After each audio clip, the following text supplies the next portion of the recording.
Hello. How are we all today? Whoa. Amazing. So, welcome guys for season 2 of All We've Lost, season premiere. Very exciting. I think we're just gonna start with introductions first. Jay, are you there? Yeah. Is your camera on? Yeah. Can you like turn it on and off again? There we go. Okay. Okay. Your turn, Jay. Introduce yourself. Hello. I'm Jay. I play Eilif Sanse. She out here. She does stuff. She's basically a mailman. She just delivers things for shady people. That's all. She's an Aasimar, but she don't want people to know that. She's very bad at hiding it. You can find me on social medias at TheYellowCubes. That's all I got. Everyone hydrate. Done. Mournian. Oh, hi. I'm Mournian. I play Moss. You're lovely. Everybody loves him, Bard. Never done anything wrong in his life. Apart from that, I am normally in somebody's chat being a general menace. And you can find me there, and one day maybe I'll stream again. I have been throwing around the idea of starting some really nerdy streams. We just have to, so what we have to do, guys, chat, we have to peer pressure Mournian, because he keeps saying one day maybe I'll stream again, and he hasn't done it yet. So we just have to brutally peer pressure and bully him into doing it. No lie, last time I streamed, it was because Myriad guilted me into it. It's true. It's true. Joel.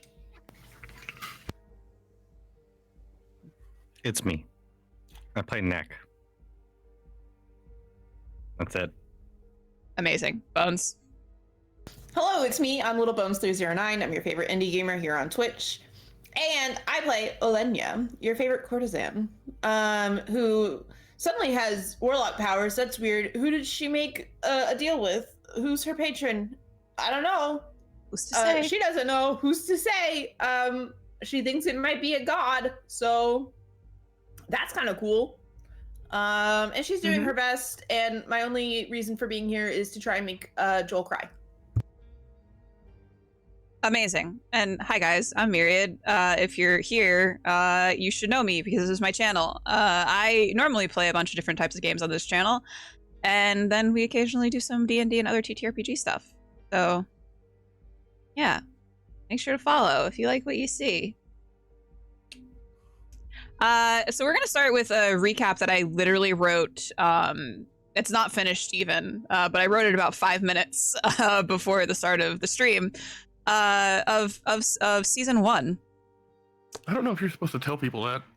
I'm transparent here. We love transparency. So if they're like, wow, that was an ass recap, I can default to the fact that I literally wrote it in 5 minutes. You know what? Fair and valid. So we joined the party as they were traveling north towards the capital city of Dunbrig in the company of a merchant caravan, each for their own reason. While on the road near the city of Comdov, the party was attacked by a group of bandits trying to pillage their camp. The party managed to fend off the bandits and in turn gained employ from Lord Aelon Kotira, who informed the party that the lands around Comdov have been plagued by these bandits, making it unsafe for travelers and merchants to go to and from Comdov. While investigating the bandits, the party discovers them to be refugees, forced out of their homes by the ongoing war and a being amongst them, leading them, that was thought to be nothing more than fairy tales, a changeling. After breaking the spell the changeling had on the refugees and defeating the changeling, the party discovers a missive and a map pointing in the direction of ruins on Loch Eora. Meanwhile, Oleyna dreams of a mysterious figure. On the way to the ruins, Moss receives an ominous message from his father that leaves him quite shaken. Once the party has delved into the ruins, they discover a small pocket dimension accessible by a mirror. After fighting off 2 glass golems, the party finds an old book on a pedestal with the contents inside guarded by ancient unknown magics. After returning to Comdov, the party resumes their journey with the caravan, stopping in Whitewood, where they take down a cruel brothel owner after seeing the horrid conditions the women were living and working in. After Neck receives a worrying letter from his wife, the party rushes to make it to Dunbrig, leaving behind the rest of the caravan, save for Jet and Som. When they arrive in Dunbrig, Neck discovers his wife had passed in his absence and has been gone for some time now, despite the letters he's received. The party explores the city and are pointed in the direction of an old druid named Nuala. After battling unknown creatures from the Sandolfi Wilds, the party speaks with the druid Nuala, who points them in the direction of the country of Ruin, saying that the book will only be able to be opened by a man there, the leader, Lufir. The party takes this knowledge and, for the last 2 weeks in-game, have gone and done their own thing, for the most part. And we are actually going to start as the party leaves Dunbrig. We start gazing upon the magnificent structure of the Silverspire Heights. Doulahan's Keep sits atop, a striking contrast against the deep blue of the sky above Derek Trebay. The city is bustling with activity in preparation for Queen's Day, a celebration dedicated to the birth of the queens. Festivals and parades are being carefully planned as the city swarms with visitors from across the country, as though there isn't a war raging just across the bay. But that's not where our focus lies. Instead, we pan down and out from the capital, where we see 4 people astride horses venturing away from Dunbrig, heading south along the road. Eilif, if you would like to describe your character for everyone. Yeah. Eilif is a kind of medium, about 5'5", clad in like metal armor, with like a sash going across her chest of like this emerald green. She has tan skin, hair that is not much darker than her skin tone, and her eyes are just green, pupil whites, all of it. She's just kind of she's pretty quiet so far, trying to get in and out of the town. Moss, if you'd like to describe your character.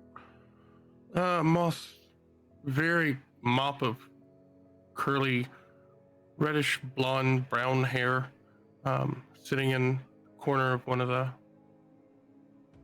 wagons as he's lost in thought.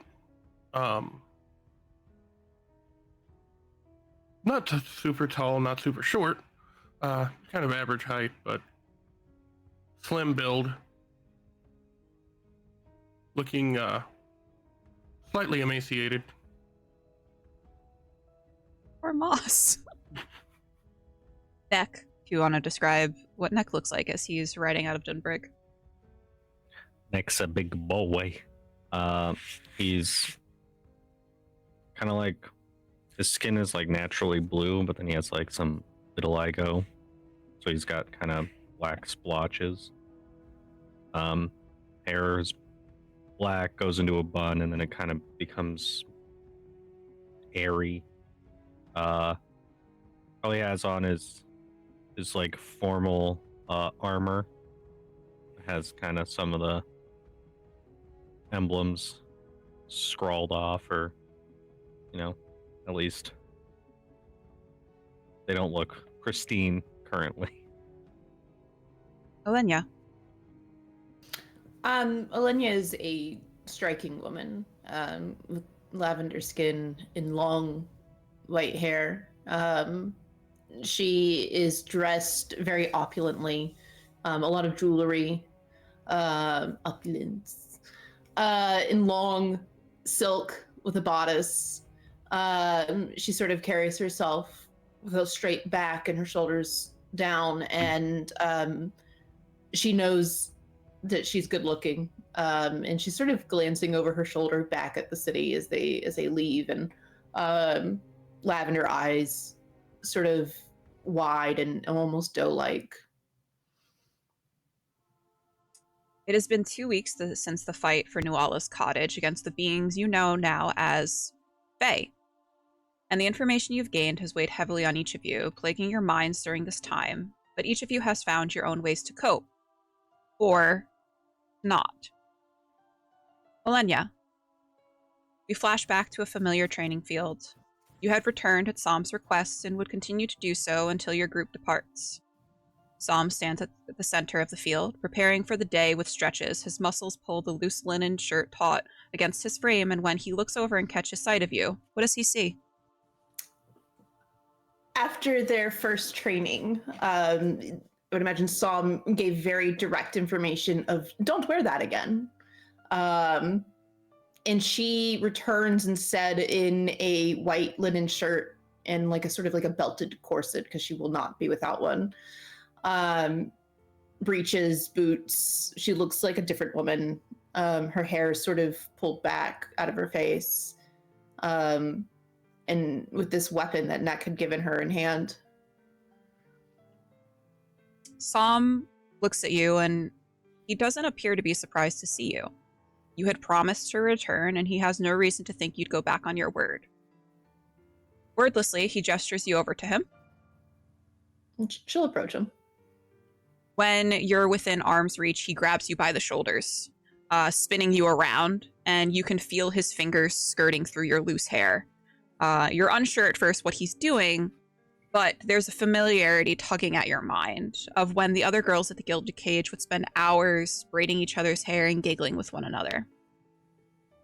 How are you, as he's sort of braiding back your hair, how are you feeling about this? She's got the biggest blush on her face. And just for a recap, when Oleyna blushes, it comes as a dark indigo. Mm-hmm. And she can feel it sort of crawling up her neck and over her cheeks. And she is like nervous, but in a way that is exciting to her. Som doesn't appear to notice any sort of difference in your demeanor, and he makes quick work of the braid. And you don't even have to look to see, to know that it was done with expertise, as his own hair is pulled back into tight, clean braids. And from what little you know of him, he lives alone. So it's obvious that he has done these himself. As he wraps and ties off the end of your hair with a leather wrap, he looks it over, kind of gives a grunt of approval. First thing an enemy might reach for, if they're able to, is your hair. Make sure to keep it tied back to not give them that opportunity. Oleyna wants to say something. And she sort of like retains the word vomit that just almost spills out. And she sort of just gives him a dutiful nod. Right, of course, of course. He's going to kind of look you over again. Taking note, making sure you're not wearing any sort of loose clothing. And you're not, correct? No, everything's pretty...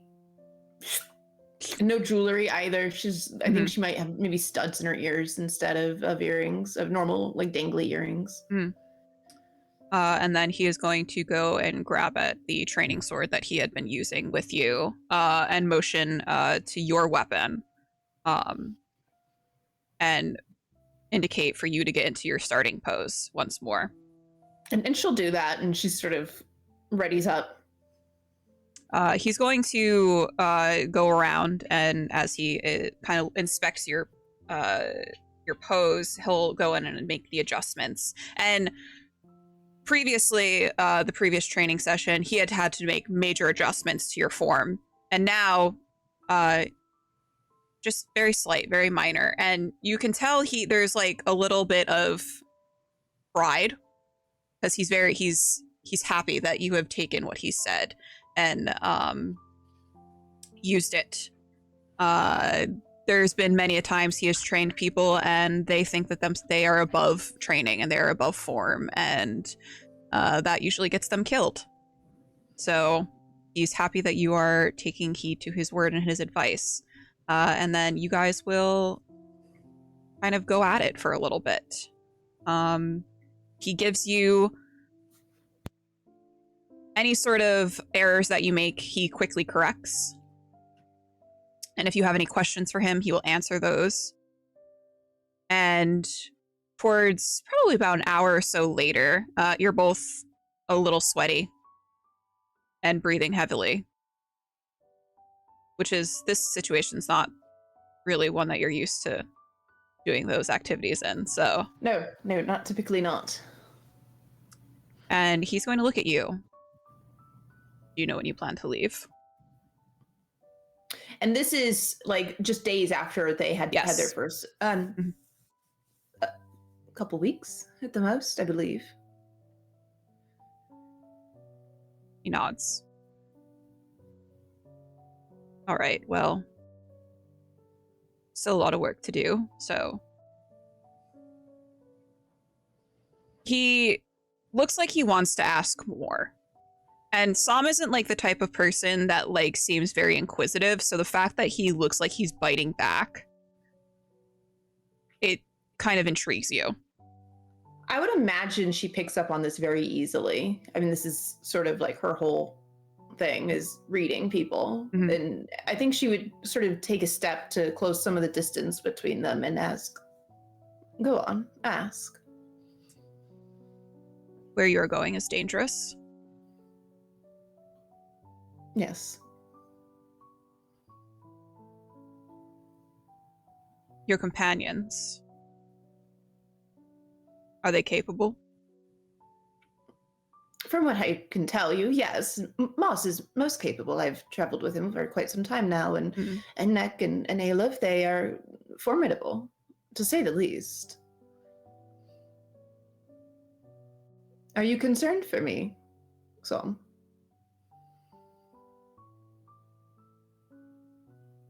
Would it be too forward of me to say yes? Perhaps, but I'll allow it. And he'll look at you, and there's a bit of tenderness in his eyes. I don't want you to misconstrue what I'm saying. I do not think that you are weak or incapable yourself. It's just when you are in a party, in a group, you must look out for each other. That is how you survive, and if one of you is a weak link, it could mean the demise for all of you.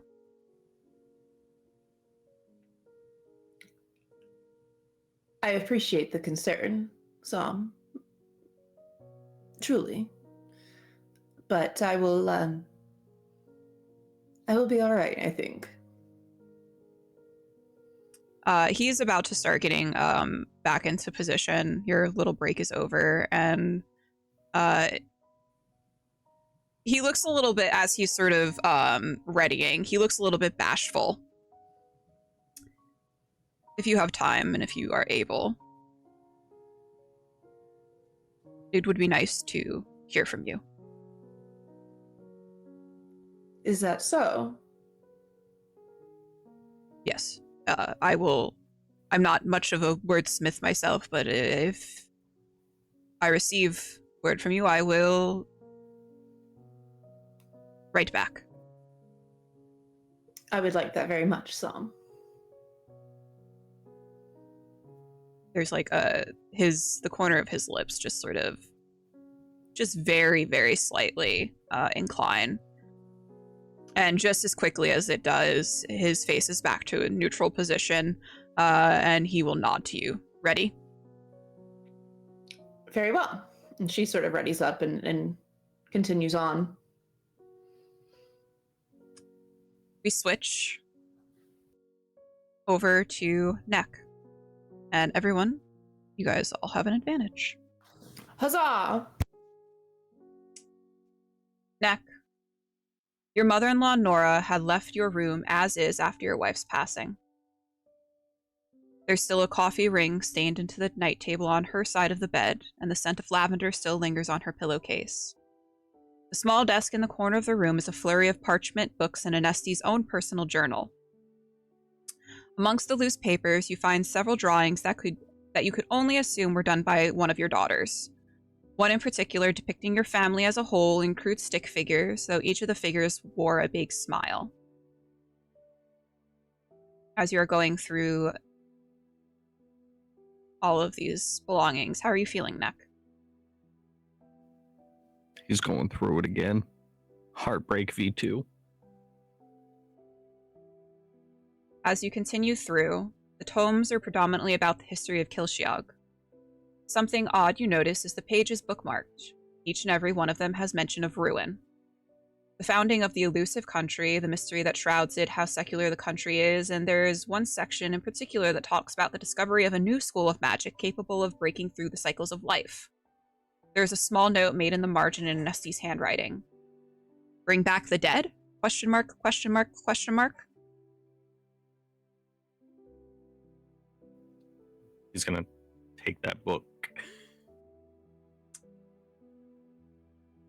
As you go through the papers and the tomes, it is only Anesti's journal that is left. You seem hesitant to open up Anesti's journal. She had always been fiercely protective of them in her life and would sooner swat you upside the head with one than let you sneak a peek.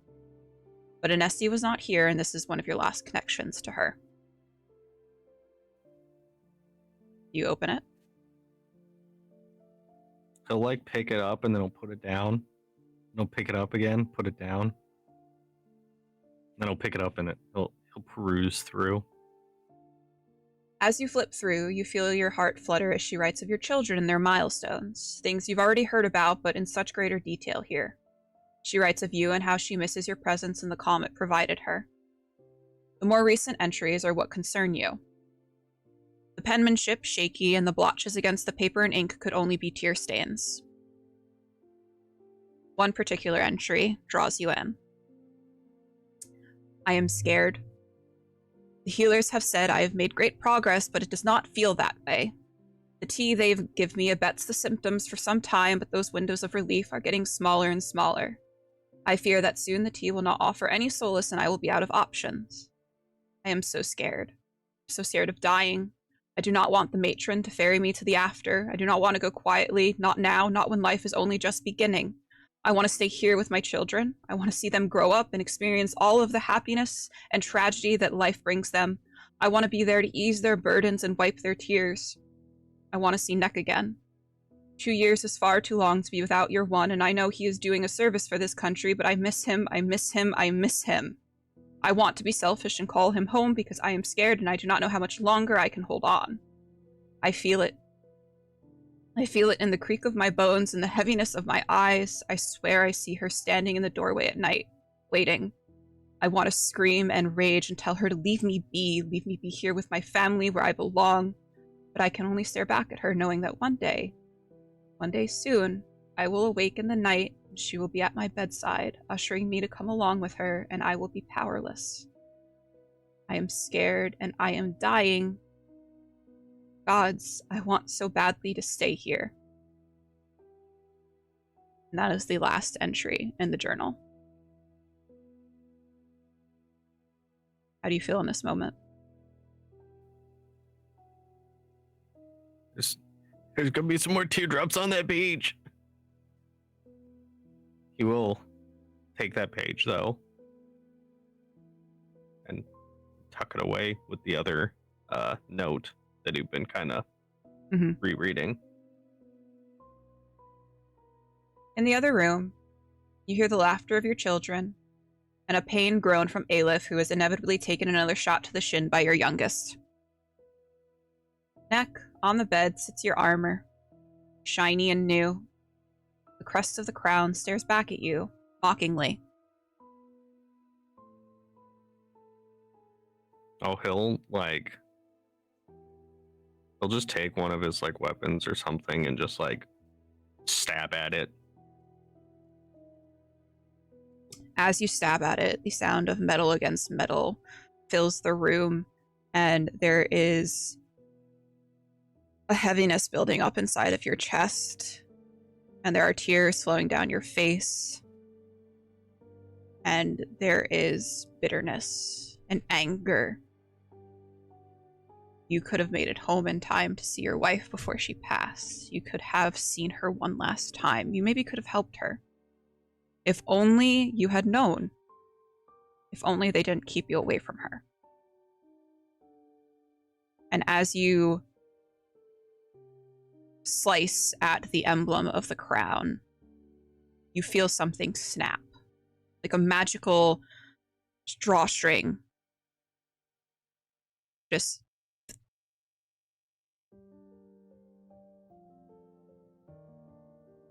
And there's a shift. There's a shift in your magic. The magic that was granted from you, from your oath to the crown. Something that has given you strength and power in the past is now no longer there. And instead, there's something else building up. Something different. A new form of power, perhaps, but one that you would have to explore to deeply understand. Neck, as you prepare to leave behind the city and your oath, you are now an Oathbreaker.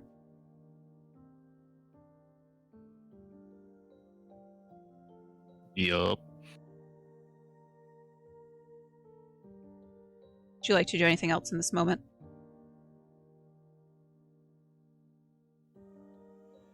He'll like sit there and think about it for a minute and like let his emotions kind of run their little course or whatever, and then kind of go try and be happy with the kids.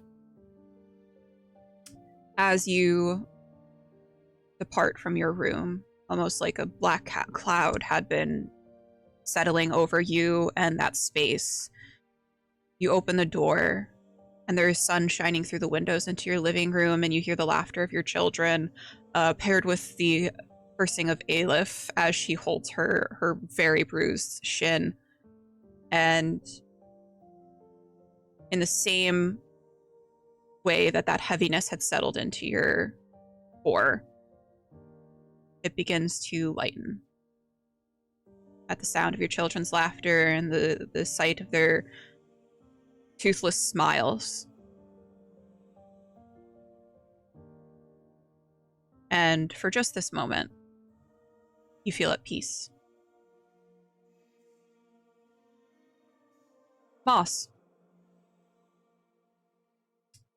You found yourself once more at the archives, the 5th time this week thus far. Your days and much of your nights have been spent scouring through the stacks of the public records for something, anything, about the Fae that isn't relinquished to bedtime tales for children, but it's as though you're searching for a needle in a haystack. The thought had crossed that perhaps you were looking in the wrong haystack. If only you could get back into the restricted sections, there had to be some more information back there. But you were quite quick to learn that the archives protected even their reference librarians against the magical effects of charm. In all this time, you've been nose deep in books. You've had a small tingling at the back of your neck. The feeling that you were being watched. But with so many people flitting about the library, it was hard to pinpoint exactly where that feeling was coming from, until tonight. It is well past dinner time, and you're once again sat at a table in the back of the library with a stack of books you swear you've gone through before in front of you, and that itch begins at the back of your head. You glance every which way, and just beyond the shelves in front of you, you see movement as though someone ducked down back behind the shelves to hide. What would you like to do? Eye that way for a moment, and then Moss will, as quietly as he possibly can, stand up and begin creeping over. As you... Actually, roll me a stealth check. Let's see how quiet you are. First roll is season 2. 11. I'm gonna say that's enough. This person isn't particularly skillful in any way, in any capacity that doesn't have to do with intelligence. So, as you are creeping up, you see a little figure peek out behind the shelves once more. And by the time that they peek out, you're right on them. And they jump back. Hi. How's your night going? Going all right. How can I help you?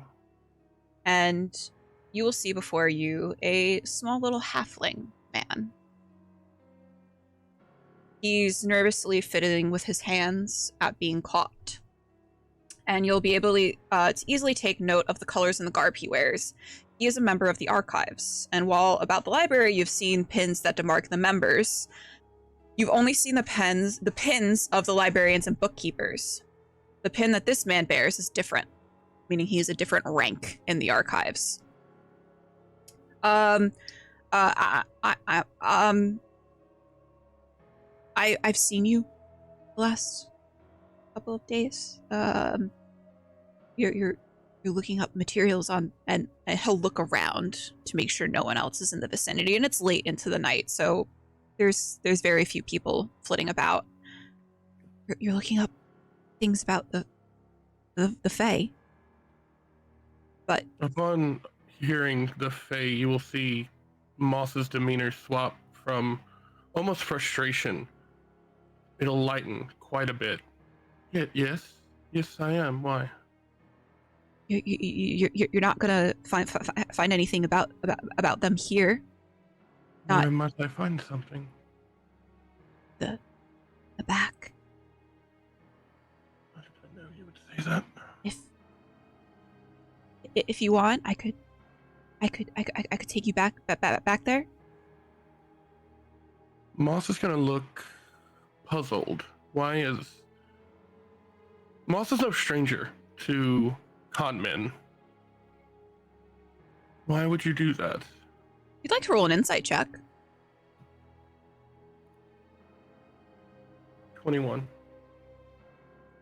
He is being very, very truthful. You look at this small little halfling man, his eyes are large and nervous, and he's fiddling, and you can't fake this kind of anxiety. He's kind of afraid to be talking to you right now. But he wants to help you, and that's the reason that he sort of braved through the social anxiety. And it's social anxiety that's the reason he's afraid to talk to you, not because he's afraid of you in any sort of capacity that has to do with you as a person. It's just you are a person, and he's scared of talking to people. Lead the way. He's gonna sort of kind of babble a little bit as you're walking. It's kind of nonsensical as he leads you through the stacks, and a lot of the times he's pointing out what things are in this area.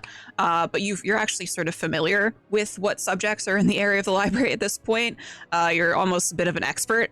And he will lead you towards the back of the library where the restricted stacks sit behind an arcane locked door. He takes the pin off and presses it against the lock, and you hear a distinctive click, and the door starts to swing open.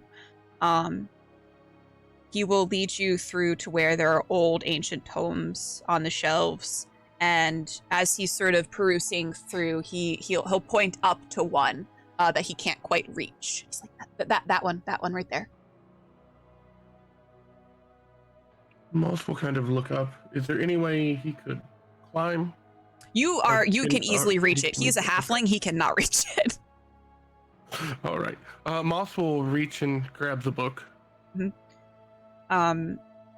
You pull out the book, and this book looks like it has been restored several times over the course of its life. And there's a little lectern just to your right that you can lay the book on if you wish. There's no tables. You'll note that there's no tables like there are at the front of the library, the public part of the library, but there is a little lectern if you'd like to sort of perch it on that. I'm going to hold the book in my hand and kind of look down. What is your name? Silas, sir. It's a pleasure to meet you, Silas. May I ask, why are you helping me? There's things have been happening. I live on the outer districts of Dunbrig. There are things that have been happening that they're not being truthful about, and no one will listen. But you get it. You understand. You've seen them. No? I have. What have you seen? Creatures from the wilds. They come in and out, and they've destroyed some of our crops out there. My family, they're farmers. I'm not like them. I'm a scholar, but that is how they make a living, and they cannot make a living if they have no crops. And they come and there's another family not too far from our house. They took one of their children. I'm sorry, it took, and Moss, as soon as he says it took something, Moss will immediately kind of perk up. Do you know where it took them? No, we tried to report it to the guards, and they waved us off and said we were just, the child would come back. He probably got lost, and he would turn up eventually. But they are poor. The guards don't care. I know that feeling. I appreciate your assistance, and Moss will pull out his coin pouch and give the man 5 gold. That's not necessary. You have been so diligent. I've been watching you. That sounds weird to say that out loud, but it's not in a creepy okay. way. You're fine. Take the gold. Oh, okay. And he'll like sort of just tuck it Make into sure his. your family's fed. Thank you. Do you need anything else? I can go stand over there to give you some. You are welcome privacy. to be wherever you need to be. I don't believe you pose any immediate threat. You seem to be helpful. I'm just going to peruse the book. If there's anything else you think I should look at, please, by all means, point it out. He is going to sort of dutifully nod, and he's going to go stand towards the end of the stacks near the entrance that you guys had come through into the restricted section, almost as though he's sort of just standing guard to make sure that no one comes around. Although you have reason to believe he is quite an intelligent little halfling. He wouldn't have brought you back here if there was a chance that you guys would be caught. And Moss will put the book on the lectern and begin scanning for anything he can find about Fae's kidnapping other realms.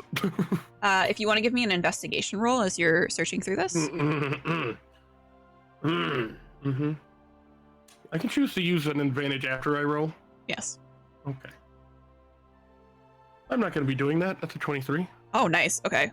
That's more than enough. Hold on. Yeah, wet my whistle. Moss, this book is old. The pages are yellowed and frayed, and the ink that has begun to fade through it is still quite legible, likely due to the restoration efforts made by the archive. You're hardly sure what you expected to be looking for in this book, and as you flip through, you realize this is a book about the gods. They're all listed here. The Creator, the Matron, the Keeper, the Huntsman, the Morrigan, the Arcane, the Stormbringer, the Tranquil, the Dreamer, the Curator, the Smith. All names you're familiar with, and one you find smudged and faded at the very end. You can give me a religion check.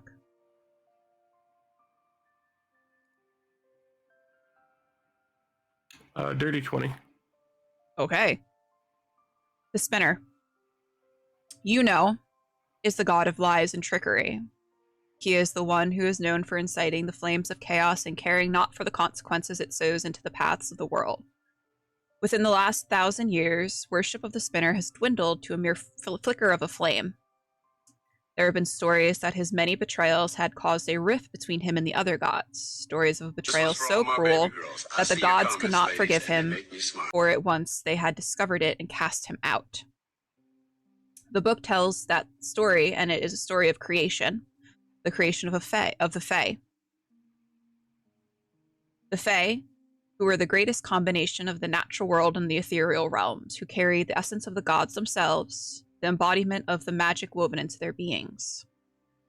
It tells how each of the gods gave a piece of themselves to create what was supposed to be wondrous beings, but unbeknownst to them, the Spinner had imbued his own essence into the Fae, granting them the ability to deceive and mislead. The Fae turned on their creators and had tricked them using the powers granted to them by the Spinner, and began to subjugate the other creations of the gods, mortal beings. The gods had not discovered this betrayal for quite some time, and when they did, there was a war. 1,000 years ago, the gods raged amongst each other, ending with the Spinner being cast from the divine plane, left to wander, and so he has for all of these years. Or so the stories say.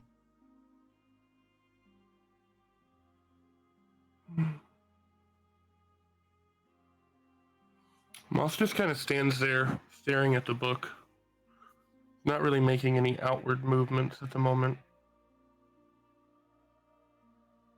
And he's going to turn to Silas. Have you read this book? I've read a great many books in this collection. Is there any other mention of the Fae or the Spinner? They have taken great care to erase a lot of the mention of the Fae and the Spinner within these books. A lot of them are redacted and have been destroyed, or they're kept further into the archives. I not where I have access to. I'm not looking to get you in trouble. I was just wondering, because this book itself has been, albeit not well, attempted to have items removed. Mm-hmm. It's the Spinner. They Who would have wanted this removed? on the wall of the archive. This is something you've noticed as you've gone throughout the archives.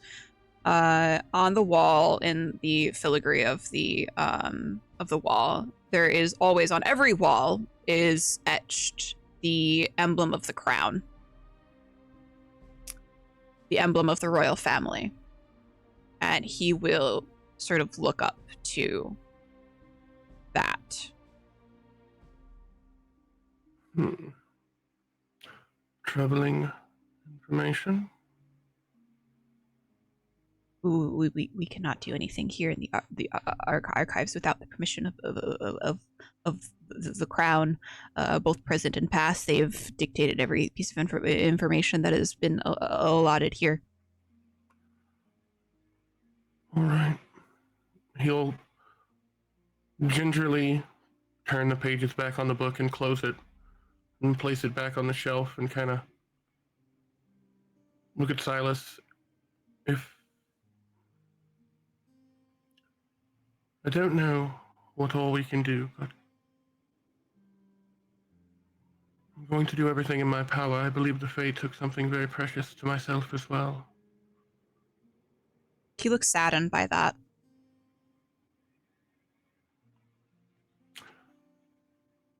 We all have our burdens to bear. My hope is that at least one of them can be corrected. And Moss will immediately his entire face, his demeanor, everything just kind of goes from what was almost hopeful down to like a slouch. Silas will kind of tentatively step up to you and give you a little pat on your elbow, the highest part of you that he can reach. And the gods, they are not infallible. They are like us. We are made in their image. Yes, we are. And the Fae were also made in their image, so they were tainted, and there is nothing in this world that can remain a mystery. Not so long as there are people like you. And when he says that, he gives him kind of a look of pride, like he's proud of him. Mm-hmm. I appreciate everything you've done. Silas is going to sort of step back from you, still fidgeting with his hands a little bit. If I can try to find some more information for you, it's not. I won't be able to take you back into where those other tomes are kept, but I might be able to find some information. I could maybe get some for you. In the meantime, there are. Perhaps you've been looking in the wrong spots in the public section of the library. Now that you know that there's some sort of connection between the Spinner and the Fae, maybe you could start looking into the religious subjects. Well, I do believe my party is leaving within a week or two, but I'll be here every day till then. I will be. I'll be here as well, so you could find me. And do the same. Thank you, Silas. Moss will kind of just walk out and look around. He's got a lot he needs to kind of mull over, so he's going to go back to his little spot near the harbor. Just kind of sit there and mull it over. Okay. Eilif. There's a strange melancholy that comes with watching on as two children who had been strangers mere days before run around their backyard. The excited giggles and pitched screeches as they take turns running after each other with wooden swords leaves a weird feeling in your chest. Keld would be nearly 2 years old by now. He would have learned how to walk, how to talk.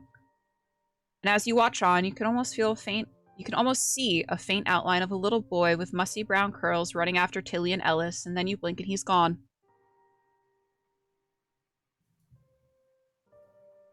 How are you feeling in this moment? I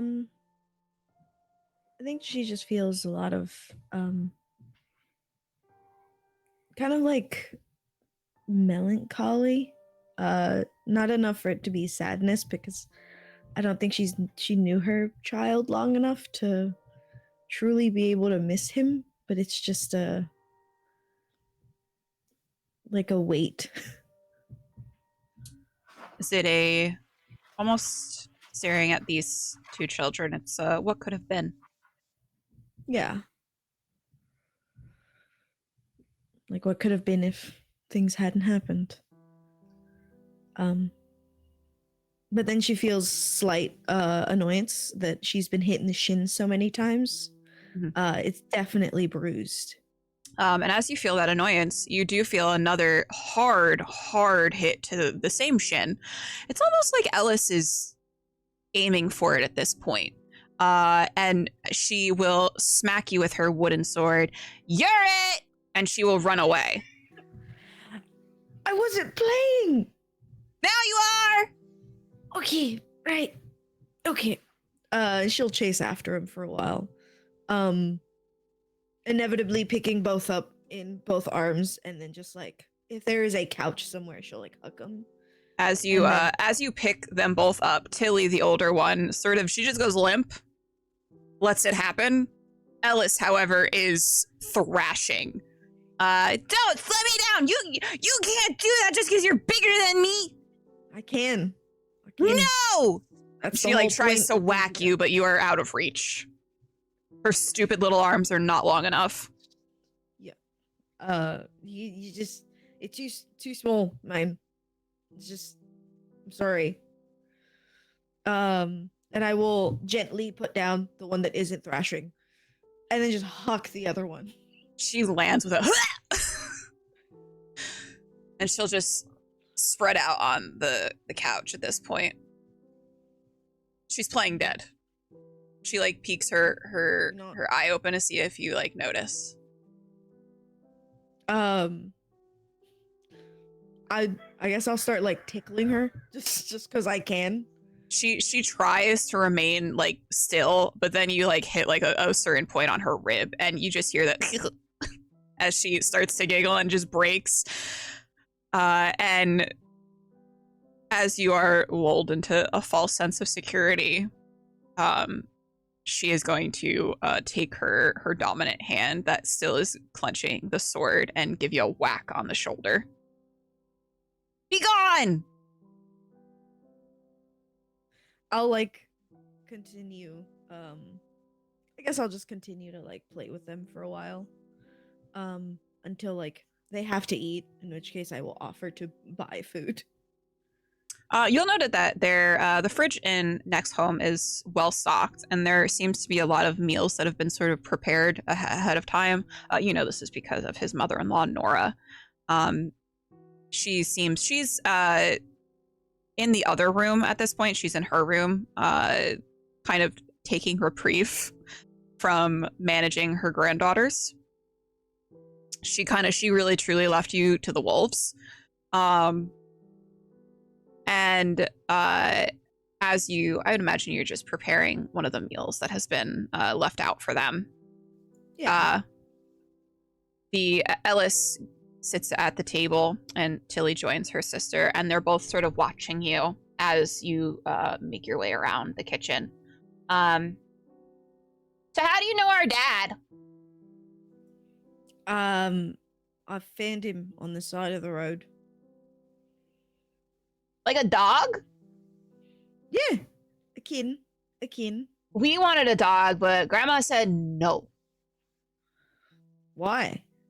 Because we would forget to feed it, and she said she wasn't gonna feed it for us, and now we had to take responsibility for an animal, and that we're too young to do that because we're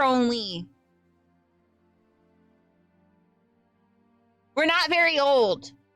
Yeah, the fact that you don't know how old you are, it really is. It I really just can't does tell me count. you can't have a kid. I feel like you need to count to be able to have a dog. So I suppose, like, learn to count and then maybe. What about a cat? You think a cat would be cool? They kind of like do their I own like thing, it. yeah? Yeah, you still gotta feed him though. Oh. Yeah, and then they'll bring like animals into the house, so you gotta. But then we would have more animals. That would be great. No, they're like dead. They're like not alive. They eat them. What do you mean they eat them? I'm not having this conversation. Never mind. They like. bring them Alice into the looks to house Tilly. alive. What does she mean? Eats them?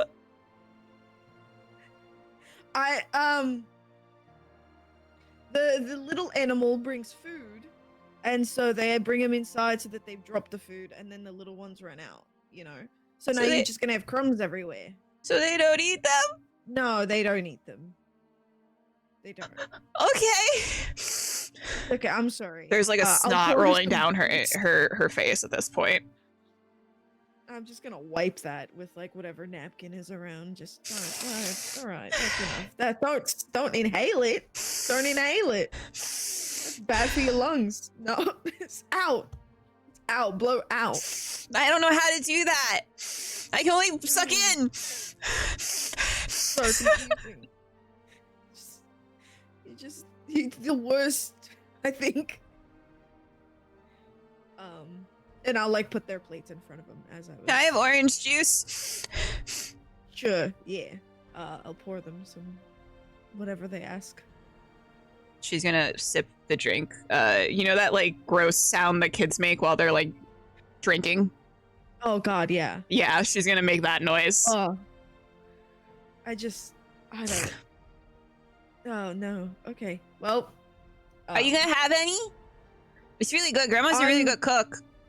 I'm sure she made food for you, so I'm gonna, you know. You can have refrain some of from- mine. And she'll like push the No. plate over to you. I'm right. I'm pretty sure that's filled with snot. So. you know, It's you have salty. It adds flavor.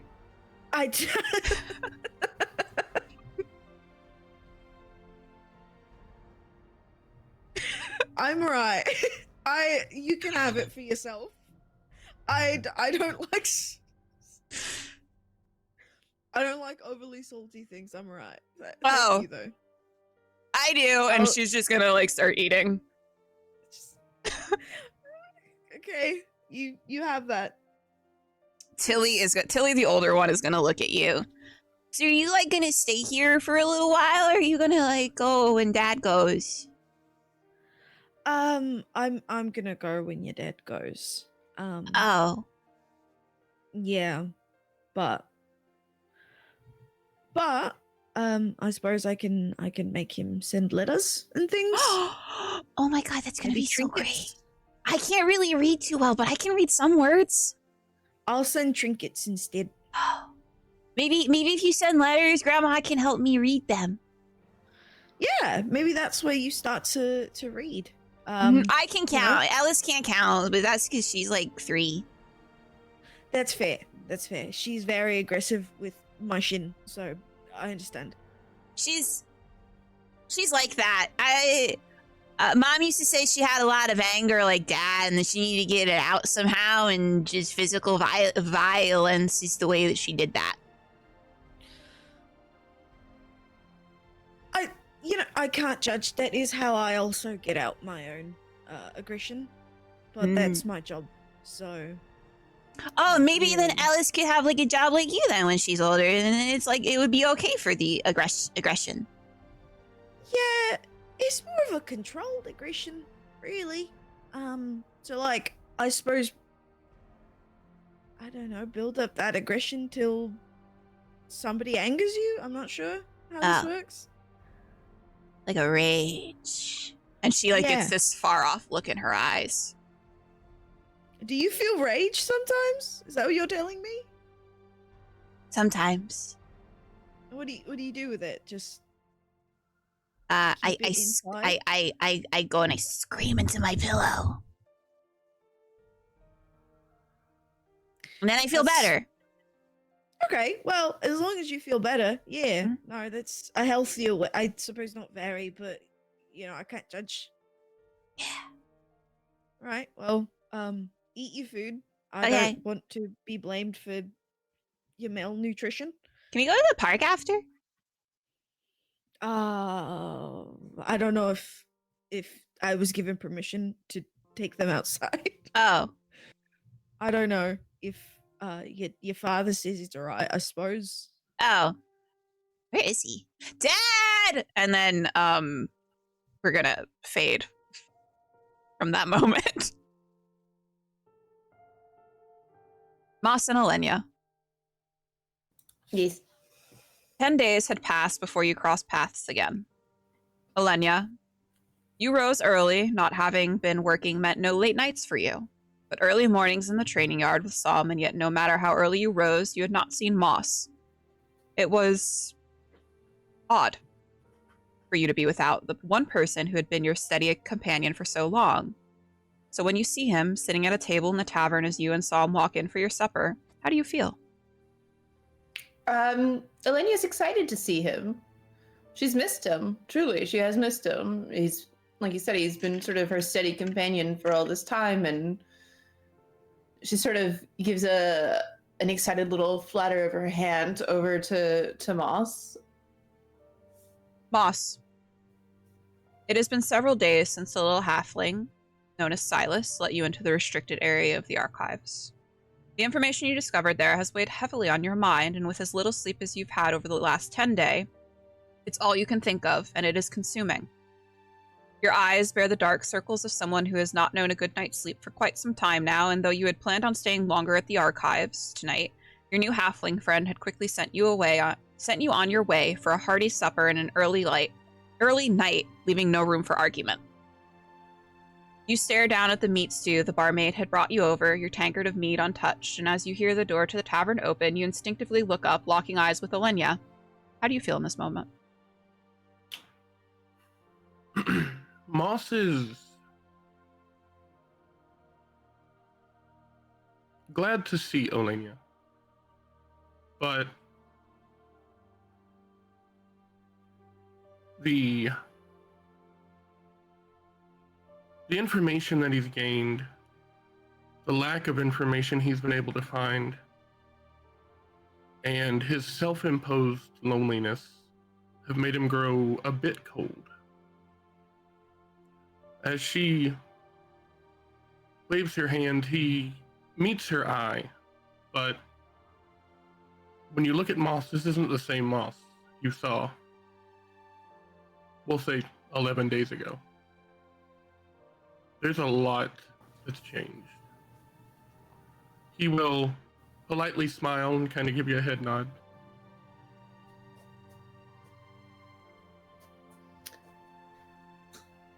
I think Oleyna would sort of look up to Psalm and say, a moment, if you will. Psalm will nod. Like he looks between the two of you, and there's a understanding in his eyes, and he'll go up to the bar and order some food for you all and leave you to talk with Moss. I think she'll sort of instinctually just go straight to him and swing her arms around Moss and even land a kiss on the top of his head. Moss, my darling, it's been too long. Where have you been hiding from me? Moss will return the hug. Not hiding, still trying to. And at this moment, as Moss looks at you, you see that he kind of breaks, just a little bit. And you watch his eyes begin to kind of water up. I think before you even say anything, she's got your hand in both of hers, and she's holding it. She's out there. They have her. Who, Moss? My mother. I know, but who has her? And Moss is going to kind of look around. The Fae.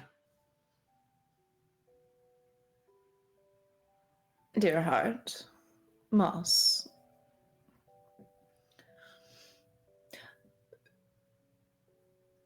There's not much that I can say at this very moment to appease your own feelings.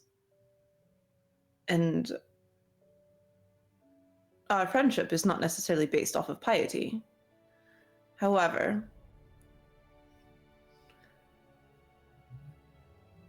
I am here. You do not have to shoulder this burden alone. And I'm sorry I've not been more attentive to you or our friendship. But we're in this together.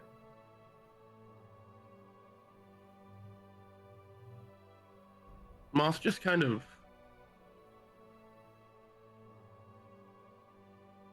sits there, kind of in silence. As you take a moment now to really look at him, it doesn't look like he's eaten probably in a week. She's going to push your food closer towards you. If you don't eat, and I mean this, I will hurt you. I've been training quite well with Som, and I now know how to exact physical revenge upon a body. And this is not an option for you, Moss. Moss, you will look just past Oleyna to where Som is standing at the bar. And there is a bandage across his face, and he looks you dead in the eye and just nods.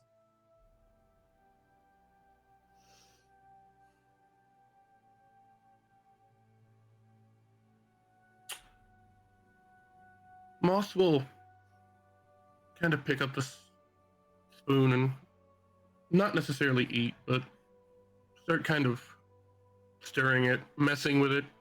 You know, that's the thing you do when you don't want to eat, but people are trying to make you. So you're trying to appease them. Oleyna is picking his hand up, the one that's holding the spoon, and moving it towards his mouth. I will embarrass both of us right now, Moss. Fine. Good boy.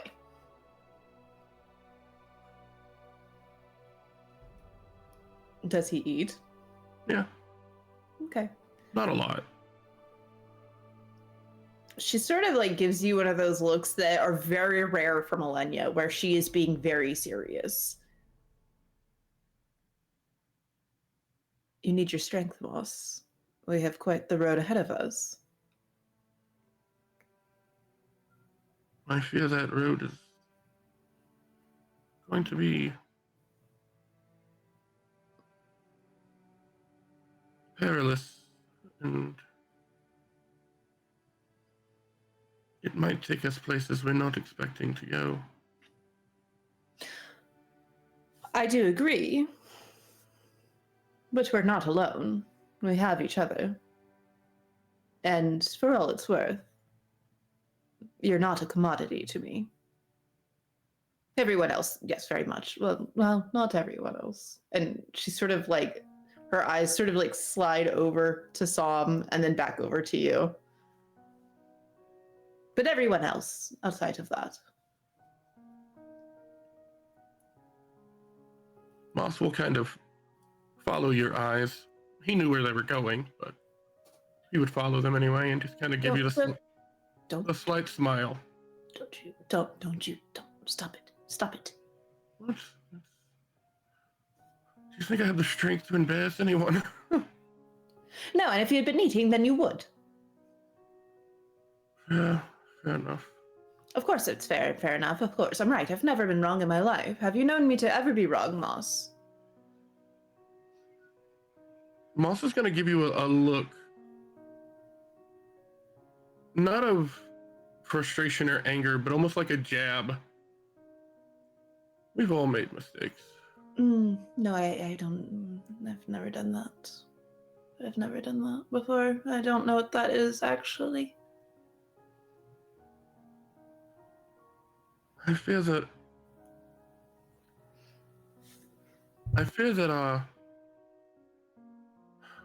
and he takes a deep sigh.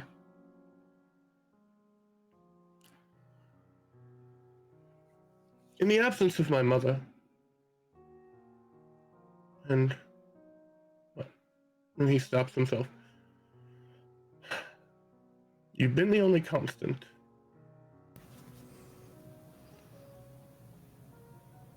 And I will remain so, dear. I fear where our paths may lead, you might not be able to follow.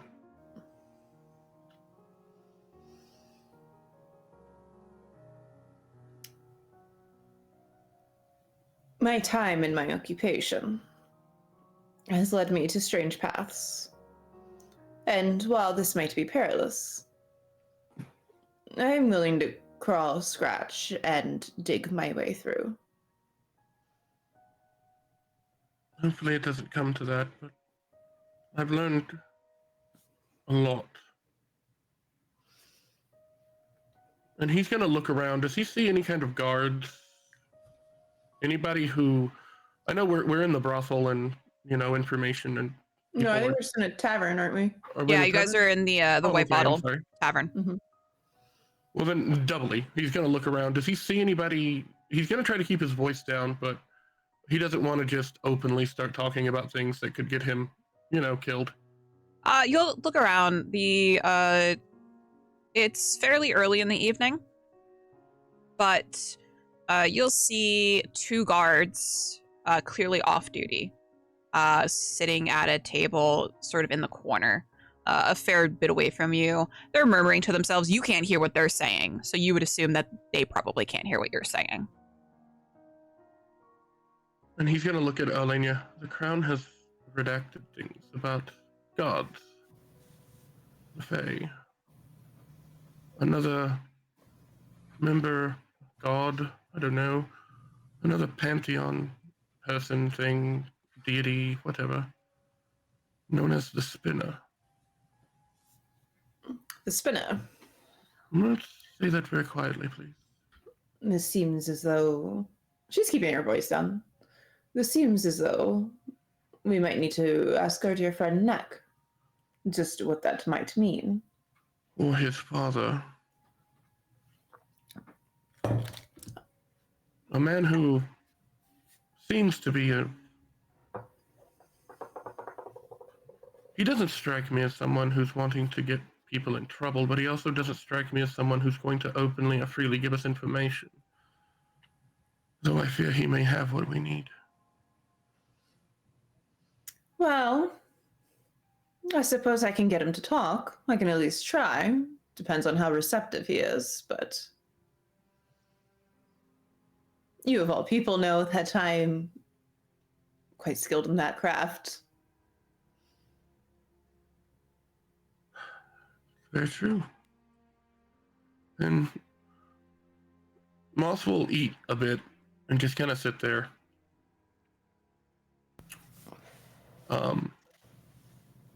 He's going to... Excuse me. He's going to take a sip of the mead. Not a lot, just kind of enough to make the food go down. And he's going to give you a hug. And as he hugs you, he's just going to say, you were never a commodity to me. She almost wants to disagree with you.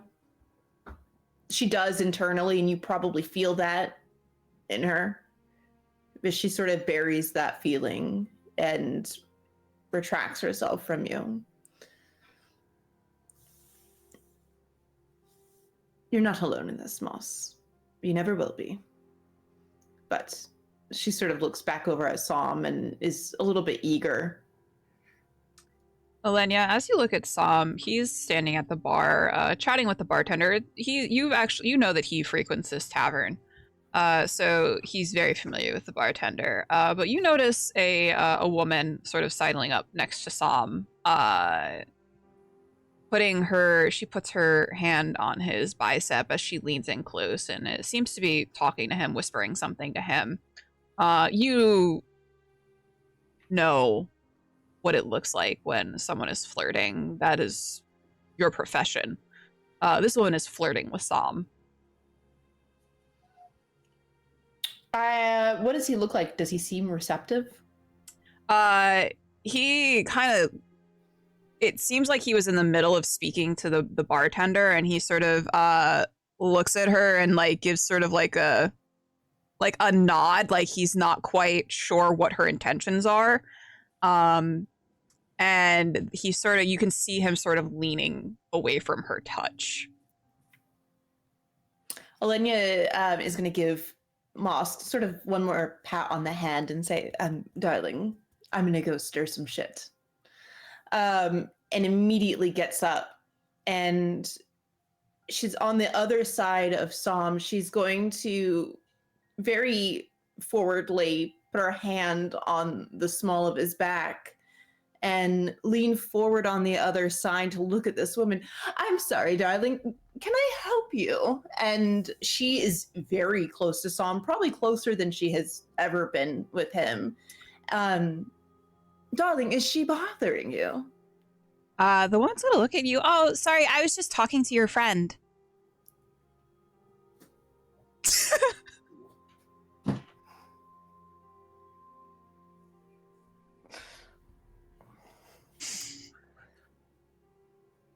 Is that so? She's gonna look up at Som, and like her eyes are like all twinkling, and yeah. Can I help you?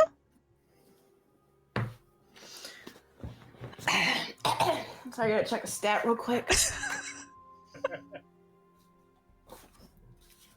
this the right character sheet? Yes? Okay, good. Excellent. Oleyna is gonna lean forward and a little bit further, and again, she's like pressing the curve of her body into Som. Mm-hmm. He's not my fucking friend, sweetheart. And she is intending to intimidate. And I will go ahead and roll with it with my +7. Roll it. It's an 18 on the die +7. You do the math. 25. Thank you. She's looking, she looks at Som and she looks at your proximity. And she notices like the grit of your teeth as you say that. And she looks like she's backing away, but not quite ready to leave the situation. And Som is going to, he is going to put his arm around you, around your shoulder, and draw you in a little bit closer. And he's going to look to the girl. As lovely as I think your conversation would be, I'm spoken for. Thank you. And she's going to look like back and forth between the pair of you, because you are a bit of an odd pair. You're a high elf drow, and he is a half orc man, very large man. Yeah, he is. He's a very, very big boy. Big boy. And she's going to and stutter and kind of just back away very quickly. There's a flush on her face. She is embarrassed. Goodbye. Have a good night. And then she's gonna titter off to the next poor sod. I think the moment she like walks away, that blush kind of comes back on her, on Oleyna, and she's sort of like almost like cowering away from Som. I'm very sorry. I don't know what really came over me. He doesn't relinquish his grip. on you. She is very wide-eyed and does not know what to do with that information. Like, you just borked Oleyna's brain. He'll nod towards an empty table. It's your normal table at this tavern that you guys usually have supper at.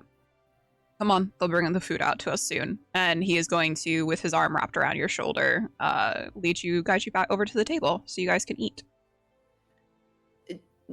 You didn't have to do that part of it. You know, she just is like stammering out. She does not know what to do with herself. He is going to pull the chair out for you, as he has before, and let you sit. And he is going to sit across from you. And as you're sort of stammering, I imagine you're like, you haven't, and you're sitting down as you're like trying to like justify your actions. Right. He's going to calmly look at you and take a swig of his tankard, and he's not going to say anything. There's just the barest hint of a smirk on his face at seeing you so flustered.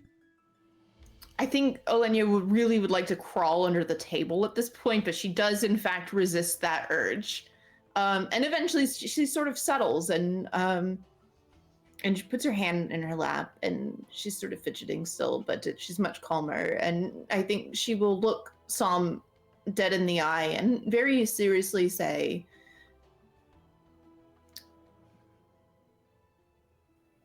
I am not the type of woman that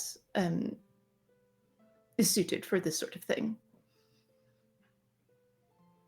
Supper? Feelings. Why is that? It gets in the way. The way of what? My occupation. It's just an occupation, no? We all have jobs. Certainly, yes.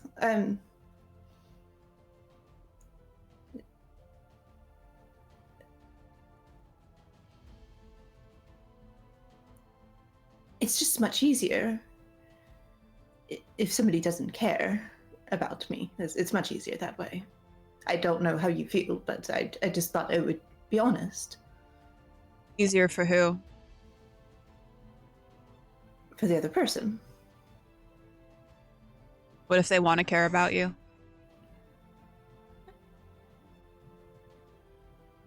Her brain's borked. I don't know.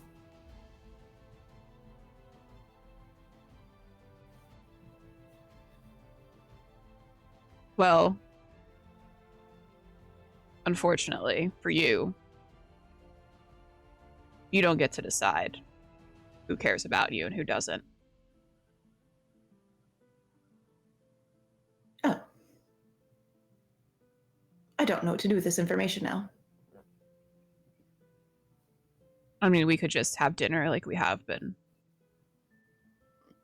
And we get up and we train tomorrow and take it one day at a time. I suppose that is all right. Yes. He's I gonna can do lean that. in. I want it to be very clearly known. I don't care what you do for work. You are your own person and you're allowed to do what it is that you want in order to make a living. That doesn't bother me. What you do for your job doesn't bother me.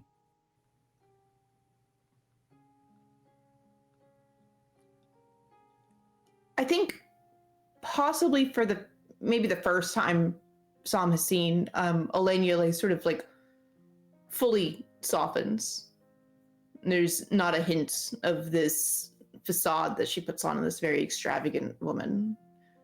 And perhaps he sees her for who she is. Somebody who wants to be cared about.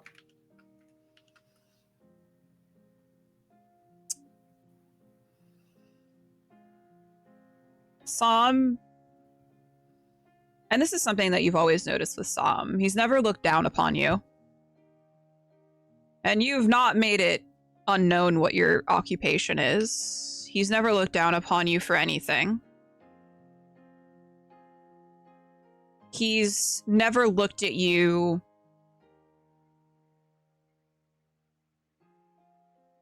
you know the way that most men look at you. With wanting, with lust, with desire. Som doesn't look at you like that, and perhaps at first that bothered you. But Som looks at you like a person. He looks at you like a person that he wants to know more about. A person who he enjoys spending time and he enjoys your company. Regardless of what you're doing, whether you're sitting here eating supper, whether you're training, whether you're walking through the markets, whether you guys are getting your nails done. He enjoys spending time with you, and that's enough for him.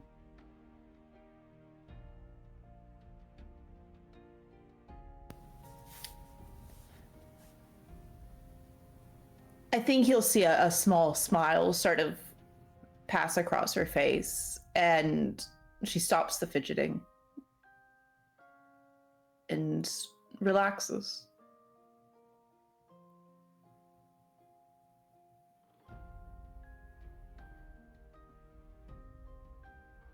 Your food comes, and you guys will enjoy a nice quiet dinner together.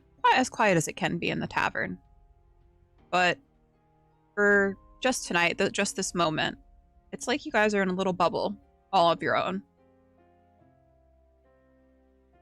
And that is where we are going to take a break. Thank you guys for hanging out for this long. We are going to take a quick little fiver, and we will be right back. So stick around. Bye.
Welcome back.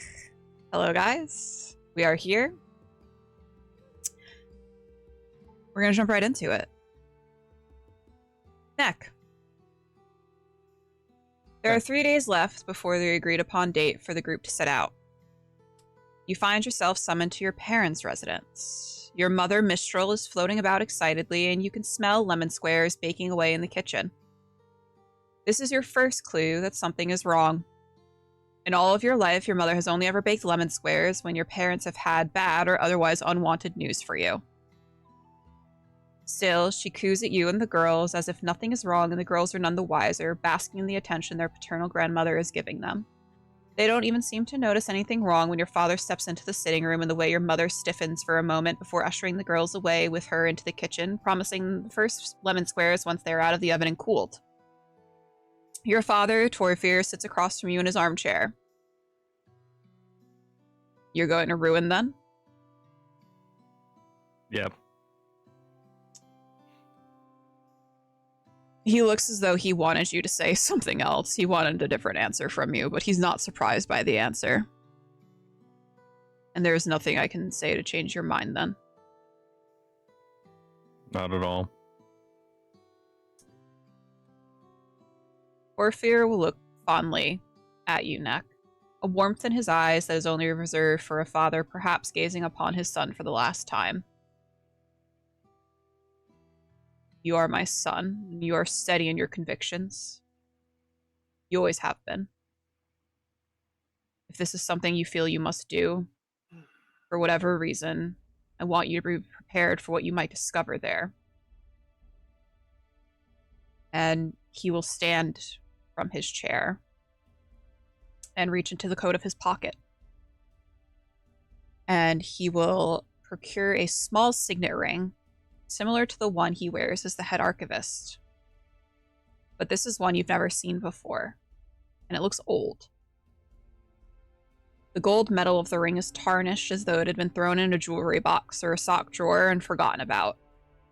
The ring bears a symbol you've not seen before. A laurel wreath with an arrow pointing straight up, and a last name, your last name, printed neatly below it. And he will hold it out to you.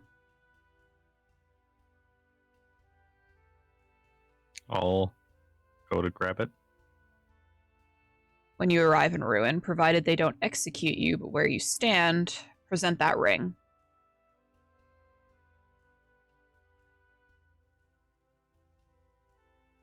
He'll like take a second as he's like grabbing it, and he'll just like look at his dad. Then probably some tears are forming. He's just like,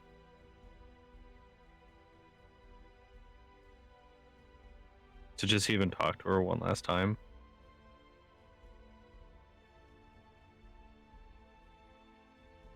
You have to know that's not a guarantee. I know, but it's all I can hang on right now.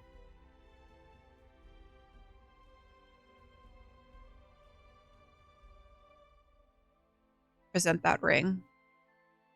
Tell them who you are. Tell them who I am. And they may not kill you on the spot. Hogged. Thank you. He'll feel like he doesn't hug his dad a lot, so maybe he'll like try and go and like see if it's like receptive, and then He'll hug you, but it's very weird and awkward. Exactly. And then there is a knock on the door.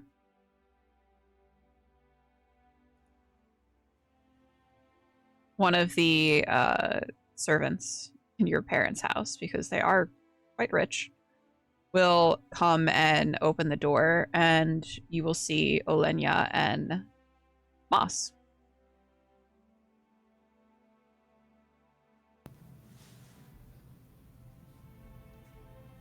Hello.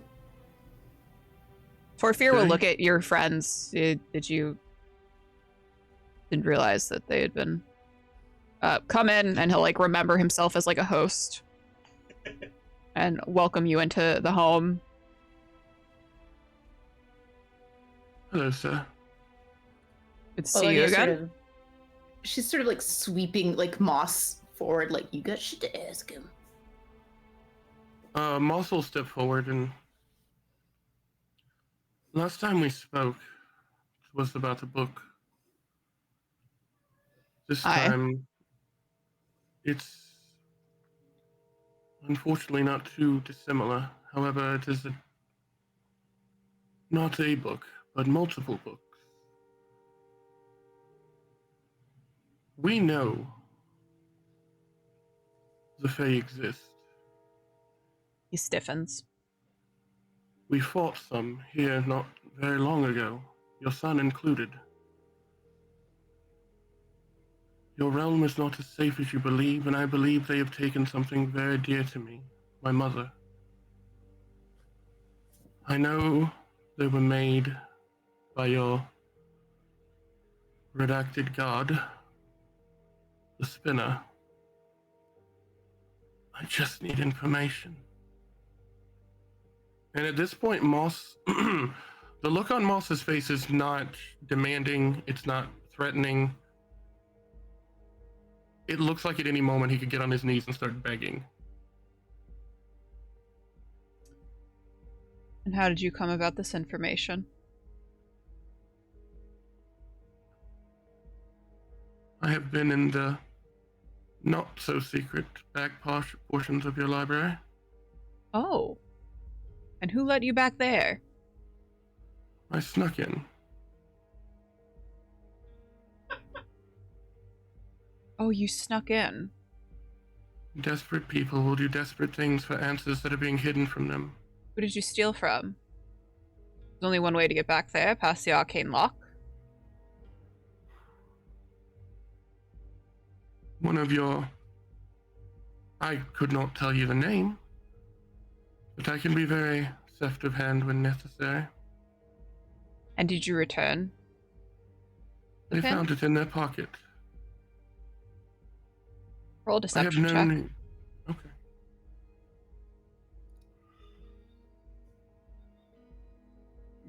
That's only +5. 24. Okay. I wasn't expecting to have to roll this session, so I had no dice out. Whoops. I forced your hand. Fucking did, bud. I swear to God, if he's as perceptive as I hope he isn't. Can I give my dad advantage? Shut up. Can I kick Neck in the balls? He looks at you. He knows you're lying. God damn it. And you know that he knows you're lying. But he moves on. Because he knows you're trying to protect someone.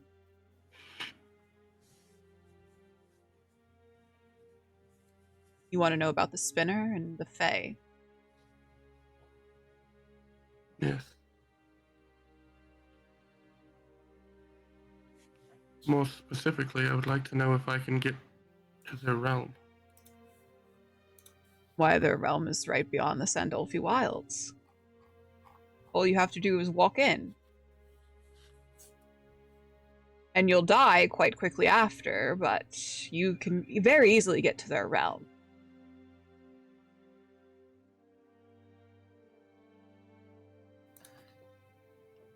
Moss kind of looks down at the ground. If I die, I die. I have to try. And it'll all be for naught, because you will be dead and the person you are looking for will still be lost. If you have any other thoughts, I'd be happy to hear them. You need to know who took her, or why they took her, what deals she made with them. Because the Fae do not take people without reason. Moss's face changes from desperate to confused.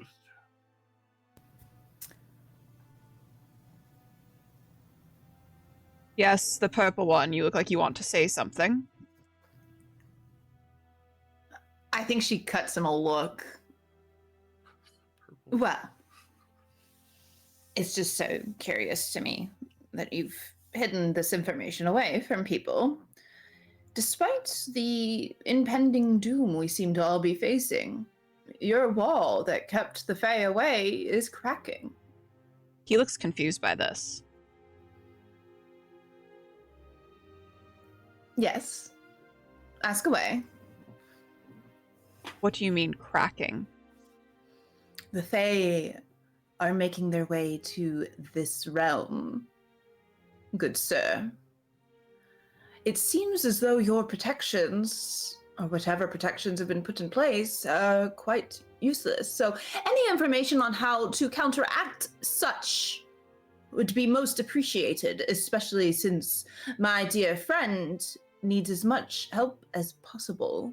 Now, if you don't want to help us, that would be a shame for all of that to go public, wouldn't it? Putting your own people in danger when you have the ability to do otherwise. Roll a persuasion check, and you're going to roll a persuasion check with advantage because of his son here, because of Neck. I don't need to because I just rolled a nat 20. Okay, how much is that in total? Well, let me tell you. Give me the total. This man is very... Come on. To 29. Okay.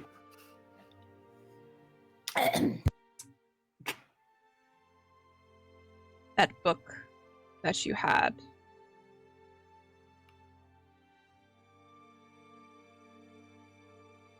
The only person who will be able to open it is in Ruin, where you already intend to go. The information within that book will either allow you to strengthen the seal, preventing the Fae from being unleashed upon the world, or it will allow you to break it. Curious.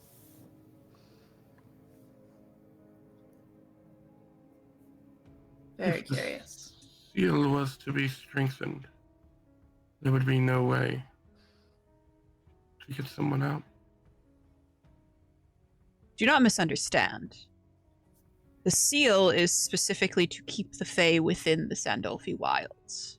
It does not prevent us from going in there. That is why there's been so many disappearances, so many unexplained disappearances of people who've gone into the wilds, never come back out.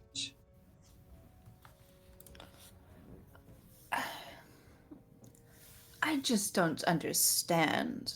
If you are carrying this information, why keep it such a secret? Why not warn people? He looks to Neck. Do you think that they would allow me to do that without danger falling on my family? Who? Who is them? The Crown.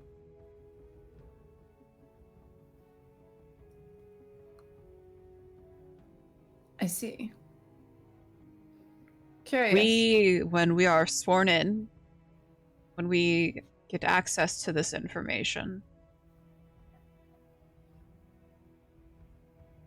we take an oath to not reveal this information to the public. Not reveal any of the information we keep within the archives to the public, not the information that isn't sanctioned, a public record that is. And while it is not directly in the oath itself, it is all in between the lines. If we step out of turn, it's not us who will pay the price, it is our loved ones.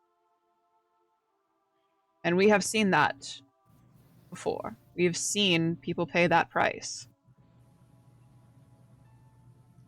I see. And the spider web goes on.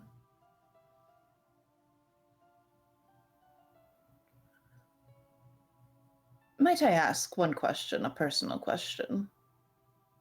Go on. How long will you be a part of spinning this web before it is all consuming?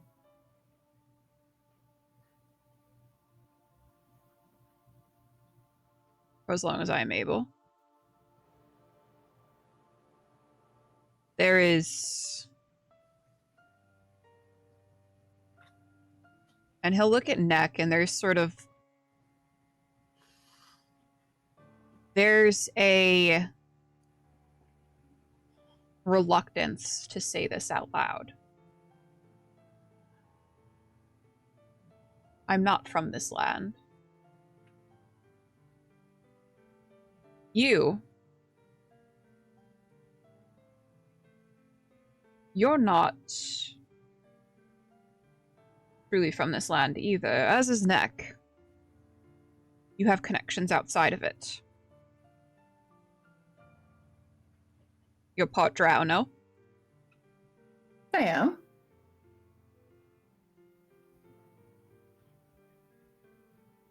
Thousand years ago, many of the Drow in this nation followed one man to the land to the east.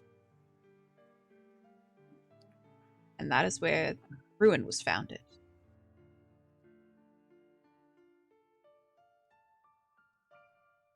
I have grown up on tales of the Fae and warnings of the Fae, not as bedtime tales, but cautionary ones. I came here to try to make a difference. But it's hard when you're working against the wheel. Mm-hmm.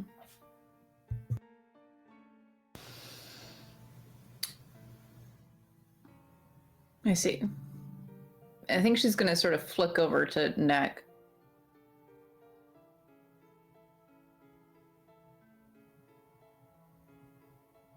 Ah, I see.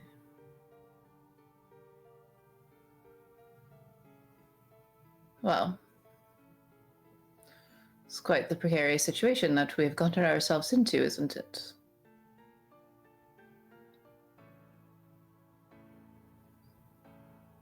Very much. Go to Ruin. Speak with Lufir. And he will either help you or he won't.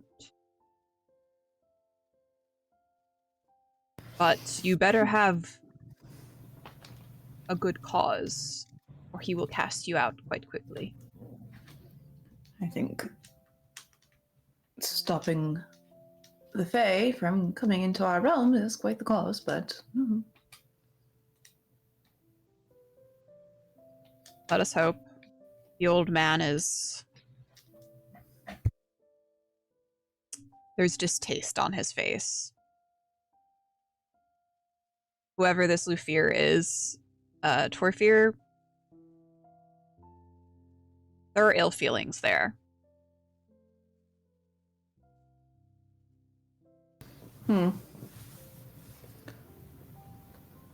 Well,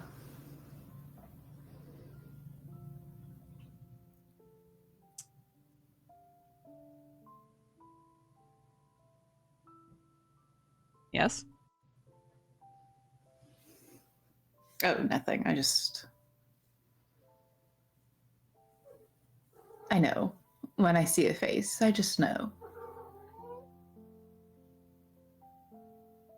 And you hear a rustling coming from a room beyond the sitting room as a rather beautiful woman comes quite literally floating out, a tray in her hands and a smile on her face. Lemon squares! And you see next two children chanting, following behind her, lemon squares, lemon squares! And almost as though she walks in and immediately senses the tension in the room, she will sort of, oh. Lemon squares. She'll hold them out. I think Oleyna will sort of smile as politely as she can. Her grievance isn't with Next Mother. How delightful. Unfortunately, I believe it is my time to leave. I have other matters to attend to. Oh, No. and she'll like pause and she'll like go into the kitchen and she'll come out with like a little like parchment paper. She'll wrap up some squares in for you to take with you. Oleyna does not understand how one person can be so wholesome in a matter of seconds. But she takes them and she gives a nod and a thanks, and she'll look to Neck and give sort of a knowing nod. Are you staying, Moss? No. And he will look to next father, whose name I can never remember. Orpheer. Orpheer? I appreciate the information. And he will give a polite smile to next mother and the children. We'll see you later then. And then just start to walk out. Oleyna will follow. The two children will say, bye, pretty lady. Bye, music man. Music man. I think Oleyna will sort of give a little finger wave to the children, and if she sort of mutters something under her breath, if I could just have somebody in my pocket calling me pretty lady at all times. And then she'll leave. Neck, is there anything else you'd like to say to your father? Are you content to enjoy some lemon squares with your family? I'm content to be there. He's grown for some reason a dislike of lemon squares. Ever since the news about Spot, the family dog. Basically. All right. Christ. Not your wife, just Spot. Got it. Yeah. I wasn't there to get your Oh, wife's true. got lemon squares. Thank goodness. I bet they would have been great. Oleyna. Yes. It is the eve before you are all to depart the city. And when you step into the brothel after a long day of training with Sam, and he was particularly ruthless with you today now that you think about it, one of the assistants beckons you over with envelopes in her hands. Oh. Miss Oleyna, these came for you. I know you're departing tomorrow, so I wanted to make sure that you got them before you left. Does she happen to be a little purple tiefling by chance? She could be. I think she is. In my heart of hearts. Oleyna will take them and thank you, dear, and sort of slip her a gold coin, just as thanks. She bites it, and then she'll happily wave at you, and if you need anything, let me know. Thank you, darling. I think this is like something that she does every time this little attendant comes to do anything for Oleyna, and I like my headcanon is she bites the gold coin every time, Yes. as if Oleyna hasn't been feeding her gold coins. She's gotta make sure. She'll is there like a parlor or a sitting room that's relatively quiet? Yeah, she'll find a space to lounge and look through the letters. You go into one of the sitting rooms. This is one of the private ones that is usually normally used to host guests in a private setting. That's not quite as intimate as taking them up to one of the bedrooms. And as you inspect the first envelope, you note that it is from Lord Eilon, who you have been exchanging letters with as promised by your contract. He has made good on his word, depositing 100 gold into your bank account at the end of every week, and his correspondences are genuine enough, telling you about his days and asking you about yours, the words of a man perhaps desperate for some sort of connection, however false that it might be. And the second envelope sends your heart into a swirl. You recognize the flourished writing on it immediately. Vadium has written to you. My dearest love, I will start this letter by making my feelings plainly known to you. I am most cross with you. Nearly 3 months have gone by since you've departed Solaris, and yet here I am sitting alone on my chase, looking quite exquisite, might I add, with not a single letter from my dearest and closest friend to keep me company and ease my boredom. As you know, though, I am a kind and benevolent being. To get back into my good graces, all I request is your presence at an engagement in Knife's Edge. Lord Oleyna is holding a soiree at the Redford Keep, and I, again being kind and benevolent, have chosen you as my +1. If you refuse, I will henceforth consider you dead to me and let us never speak again, for my heart cannot contain the pain and strife you have caused me in your negligence. I jest. I miss you dearly, my friend, and I hope you are well wherever your travels have taken you. The invitation above is genuine, though, if you'd like to indulge your old friend Vadium in the pleasure of your company, should it not be too much trouble to travel such a distance for an event. Do write me back. The world is lonely without my lovely bird in her gilded cage. Yours adoringly, Vadium. Oleyna shrieks! She loves Vadium so much. Where is this party, you say? It is in Knife's Edge at Redford Keep, which you know is the hold for Lord Oleyna. And is this, I'm trying to pull the map up, is this any in any way like on the way a little? It is on the way. It is relatively on the way. Depending on which route you guys take. Wonderful. Oleyna will pen a letter quickly to Vadium, and in the same respect, very flourishing, very gushing of affection, basically stating, I will do all that I can to convince my party mates to venture forth for this. I would not dare to miss it, but she would make a request that he makes her a gown for the occasion. Awesome. Yeah. You will pen that request off and call over the same little purple tiefling, who's actually given you a very varying names to call her. It seems like she's kind of testing them out. From what you know about tieflings, is they're often given a name in their youth, and then they take on a name. Once they sort of reach adulthood, they sort of name themselves. And she's sort of given you various names: Joy, Patience, Constance. Right now, she's going by Constance, and she wants you to call her Connie for short. I think Oleyna, each name that she gives, she sort of says like, or she loves, and I think she would give feedback. I think she would know this about Tiefling and know this, that what she's doing. And she'll call over, Connie. Oh, I do like the sound of Connie. Constance. Constance. It's nice. Constance. Constance. It's very... But Yes, also Connie is very cute. It's very cute. So you could play quite easily on either side of the board if you so desire. If I want to be taken seriously, call me Constance.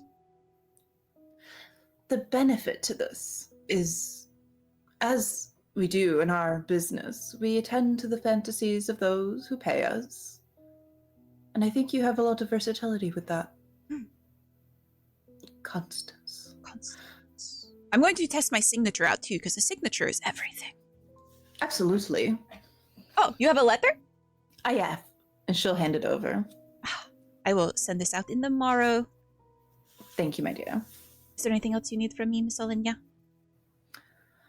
She sort of hems and haws, and she looks to probably pass the door knowing that there is work going on, and she'll sigh and shake her head no. She's not going to work until they've left.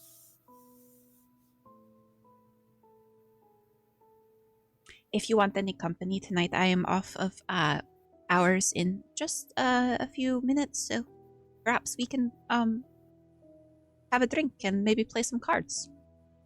I would be most grateful for that. I would love that, actually. Constance. And she will leave you in the parlor for a few short minutes as she finishes up her duties, and then she will rejoin you for a nice little round of some kind of card game. I can't think of right now because my brain is dead. I do want to make note, she does write Lord Aelin back and is filled with lots of dotingness. She does dote on Aelin quite much in her letters and is very sweet to him. Tells him that she misses him and thinks of a possible evening together once more. And she does kiss that with a lipstick.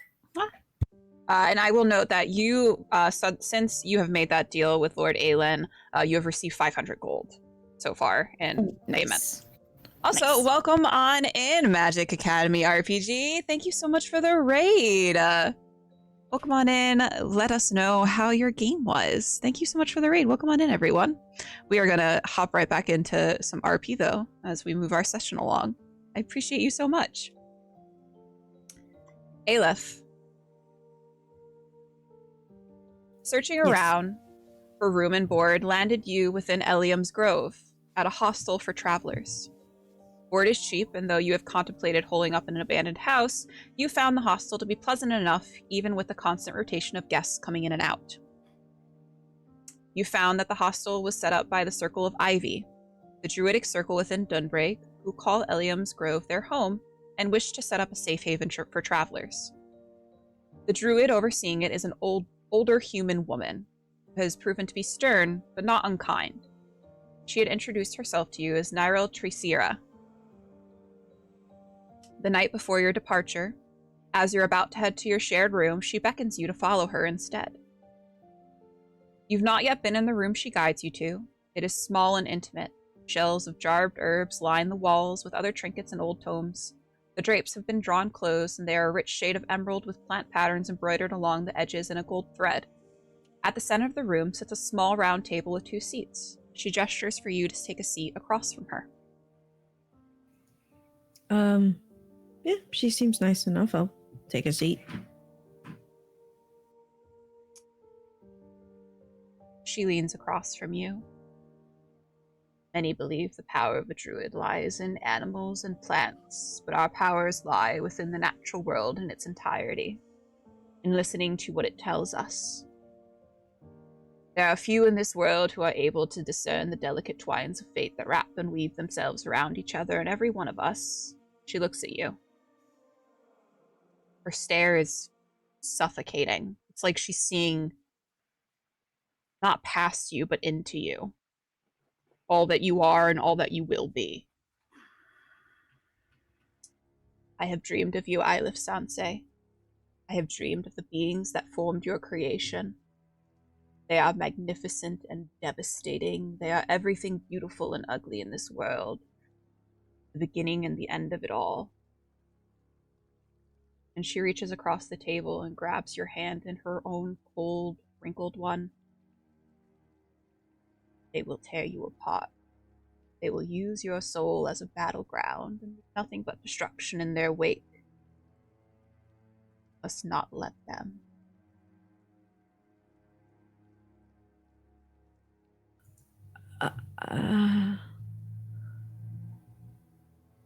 That's a lot to take in at once.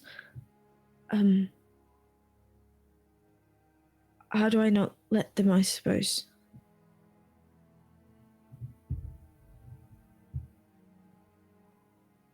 Do you not know, child? I guess I don't.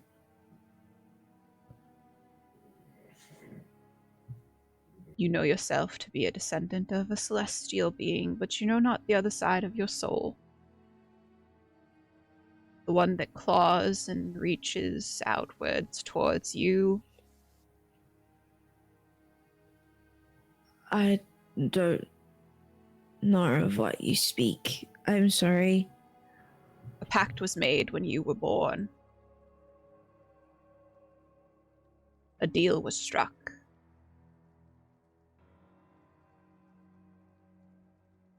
Not a deal with a god or an angel.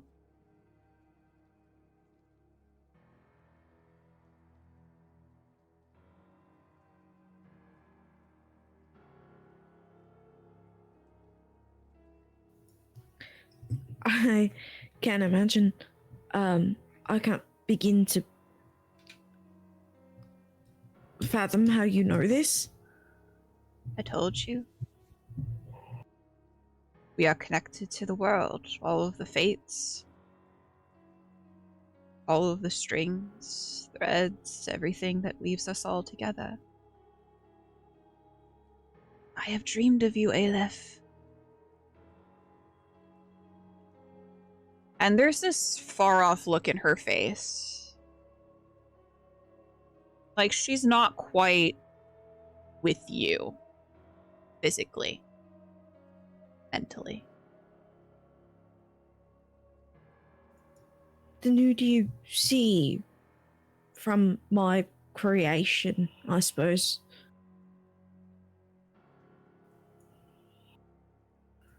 I see a beautiful woman.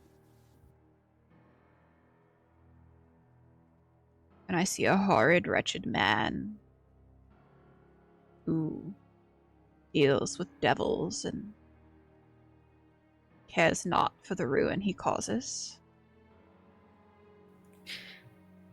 Yeah, that's Willem. Well, I suppose, I don't know what you want from me. What you expected by telling me this. There will be a turn of the tides. Not now, not soon, but eventually.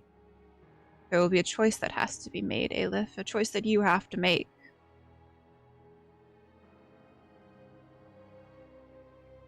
And there is no wrong or right decision. That's the hardest part.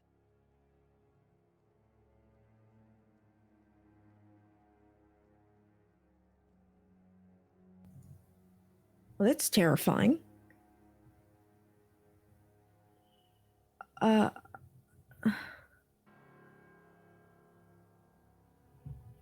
Why would you tell me any of this? Because you should be aware of your creation, of the forces at work. Awareness is everything. You know, not for me. I'm quite content being ignorant. How has that fared for you, Eilif Myrmorn? Sanse, not well, but All I can tell you of the man that left me on a doorstep in a breadbasket is his name was Willem, and that apparently he was dealing with devils, if I am to believe you. And you've met him. I think I would remember. I think How I would you remember that. someone who you've only ever seen once before?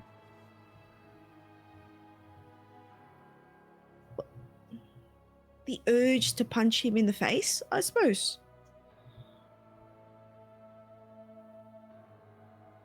I'm not sure. Oh, Eilif. And she'll retract her hand from you. And as she does, you note that it starts to warm up again. And her eyes that sort of had a far-off look in them regain focus. Oh. Eilif, darling, what are you doing here? You don't recall calling me in here? Were we supposed to have tea, dear?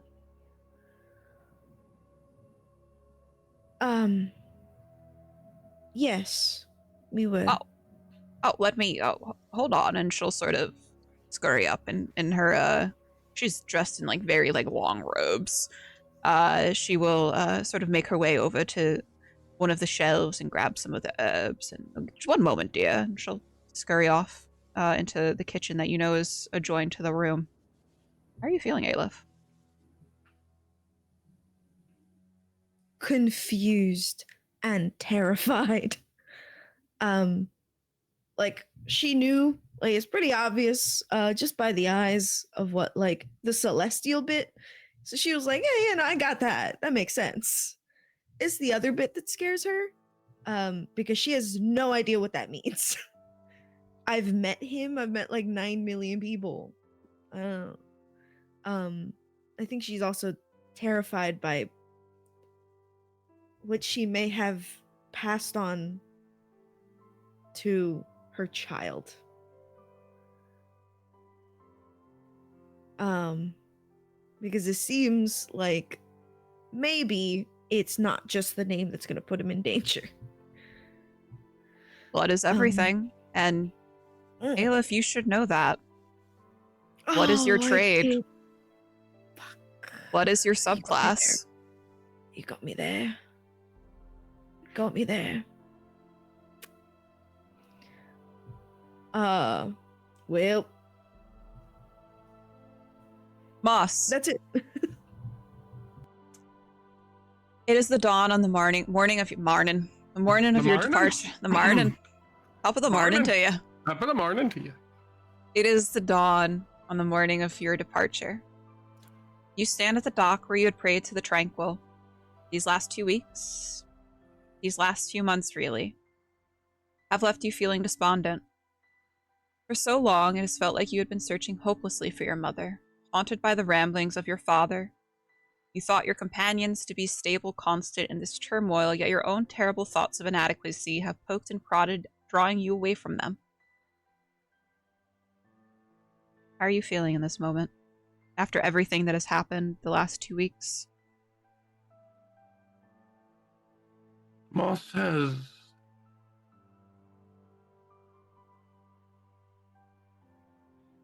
right now, he just kind of stares at the sky. He's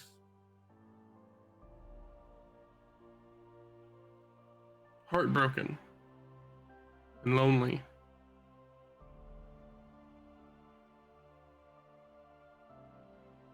He's desperately clinging onto any piece of information he can find. But more than anything, he feels guilty. Mm-hmm. Guilty for what? Things in his past that he's never told anyone. Things that make him scared to get too excited or too protective. Moss is capable of a great evil.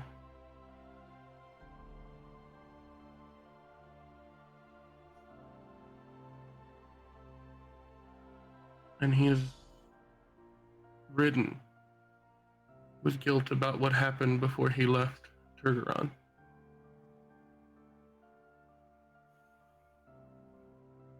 As you sit with that guilt, the sun has begun to crest over Derek Trebe. The water is so calm and reflects the morning light, casting rays every which way. The sky is clear, and the starry skies of night give way to the orange-hued dawn.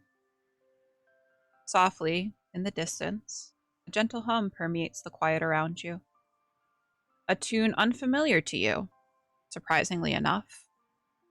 But it sounds like a hymn, a chant one might hear in a temple amongst the worshippers, and it begins to crescendo around you as if the source is getting closer and closer, till it sounds like it's in your ear, right behind you. By chance, perhaps, you glance down into the water before you, and for a brief moment you swear you see the outline of a person standing beside you, dressed in all white and radiating a light as if made from the sun itself. But it is only for a moment. A high-pitched coo breaks you from the spell, and when you look beside you, a dove is sitting on the ground. It looks up at you, and without another moment of pause, takes off into the sky, flying towards the sunrise.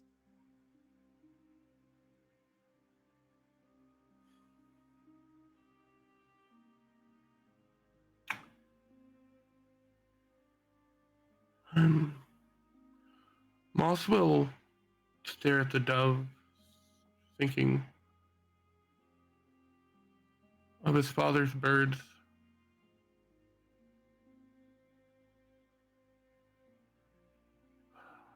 It's supposed to be some sort of sign. What? And Moss is going to start punching the ground. Can't anything just tell us something? As you punch the ground, the wooden dock beneath you splinters and stains with the blood from your knuckles that gathers in pools.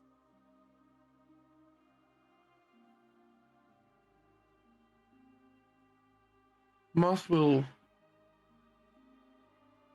stand up and look to the sun rise.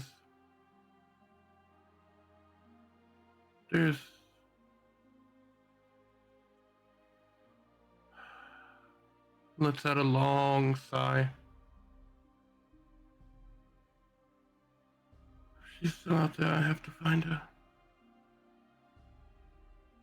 I will find her.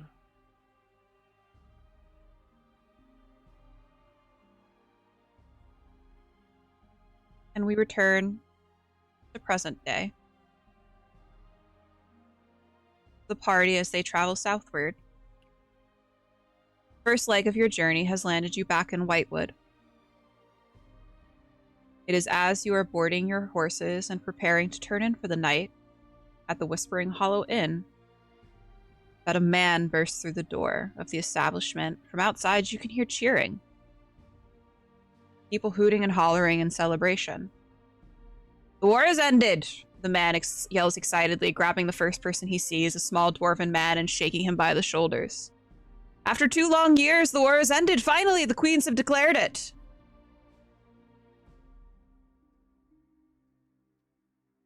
And you all look around at each other.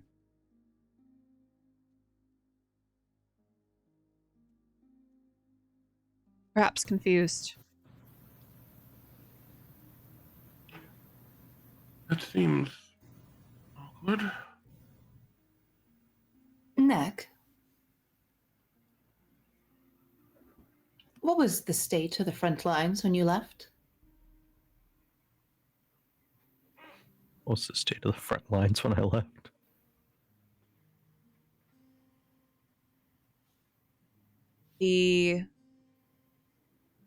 When you left, probably about 6 months ago, Neck, there was no end in sight. You don't know why you were fighting, but you were fighting and people were dying, both on your side and on the other. But there was no end in sight. There was no call for retreats. Troops were continuing to being funneled through Myremore into Beathanwa. Through Mornstead, that is, sorry. And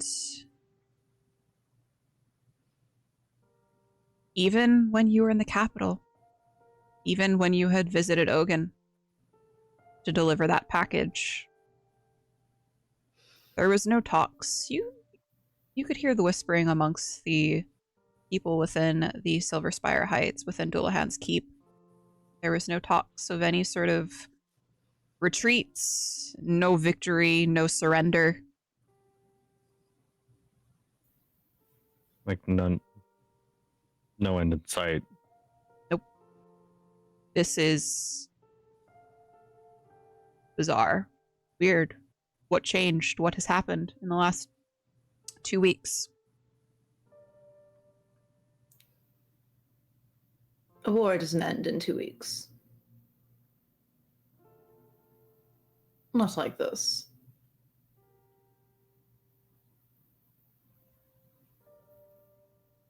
I agree. I fear we'll get the answer once we attend Ruin. But what that answer is, I'm not sure any of us want it.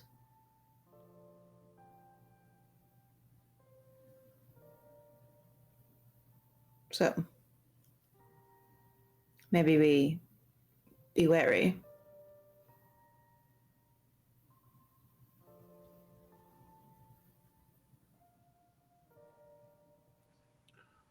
I think caution is not a bad sign. Something doesn't feel right about this. I fear by the time we figure out what is wrong, it will be too late. Well, I have a friend who's invited me to an event. Perhaps he'll have some information and has an ear to the ground.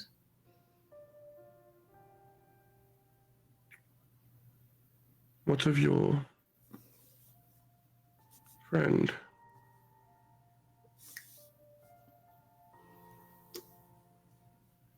Vadim. He's not a spy by trade, but he is a curious little fellow. Maybe you'll have heard something from Solaris. I'm not sure, but... And do you believe we could get any information of your keeper, if you will? I am almost certain of that. We may need to swing by along our way. Then I doubt he would put anything in pen and paper. We just need rumors at this point. We'll see. I'll write to him tonight.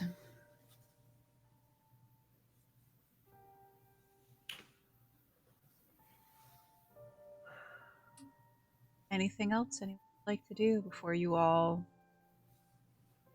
head down for the night here at the Whispering Hollow Inn? Oleyna's gonna write to Psalm Okay. and express her concern. If you would like to write like an actual letter, Yeah, I will feel send it to free. you. Yep. Yeah. All right. Anything else, anyone? Are we gonna be passing by what was it called? Comdove again? I assume we are. It depends on what we do, what direction you guys head in the next session. Okay. In that case, I'm gonna write a letter. Obviously both letters have been posted to Cyrus, but I will let them know that I'm passing by and that I may need some information. Okay. From working with Cyrus for the last year and a half or so, he often doesn't write back unless you are in need of information. So if you're just sort of giving him updates and everything, it's not likely you'll receive a response from him. But if you're specifically asking for something, you may receive a response from him. So Okay. just I will let to be him aware. know that we're headed to Knife's Edge, which I believe he said he was going. Mhm. So I will just let him know. Cool. And that is where we will close off today's session, guys. Happy season premiere! Outstanding. Let's go ahead and go around the table. Everyone can introduce themselves again, where people can find you if you want them to find you. Go ahead, Eilif. Hello, I played Eilif, Sanse. You can find me here Saturdays when we play. You can find me on social medias at TheYellowCubes. I'm still setting up a bunch of stuff because I've had a lot of work, but I'm hoping starting next week I'll be able to stream some stuff. Probably a lot of For the King because I need to make my way through that. But yeah, go follow me and do stuff. Mournian. I am Mournian. I play Moss. I'm around Twitch somewhere pretty much all the time. So, yeah, that's pretty much all for me. Joel. It's Neck or TactlessRaccoon or Joel. Amazing. Bones. Hi, it's me, your favorite indie gamer here on twitch.tv. You can find me all around the web as littlebones309. You can find me. Good luck. Good luck. I'm just gonna be so honest with you, Bones. I went to type in to shout out you, and I put the Little Bones instead of Little Bones. It's like, Don't call me that. who's the Little Bones? Not me. That's Anyway. not me. Anyway, I'm Myriad. This is my channel. So if you want to find more of me and see more of me, follow me right here. We do D&D on Saturdays at 11 a.m. And then the rest of the week, I am playing a bunch of different games with my pals. And I'm also over on other people's channels playing TTRPGs with them. But yeah, thank you guys for hanging out. Thanks for chilling. We're going to go... Anyone have anyone to raid? Let's find out together. Let's find out together. I don't know. Do you want a D&D game? Yeah, D&D, TTRPG, doesn't matter. Lost Caravan streaming. Dungeon Alchemist is streaming. Who else is streaming?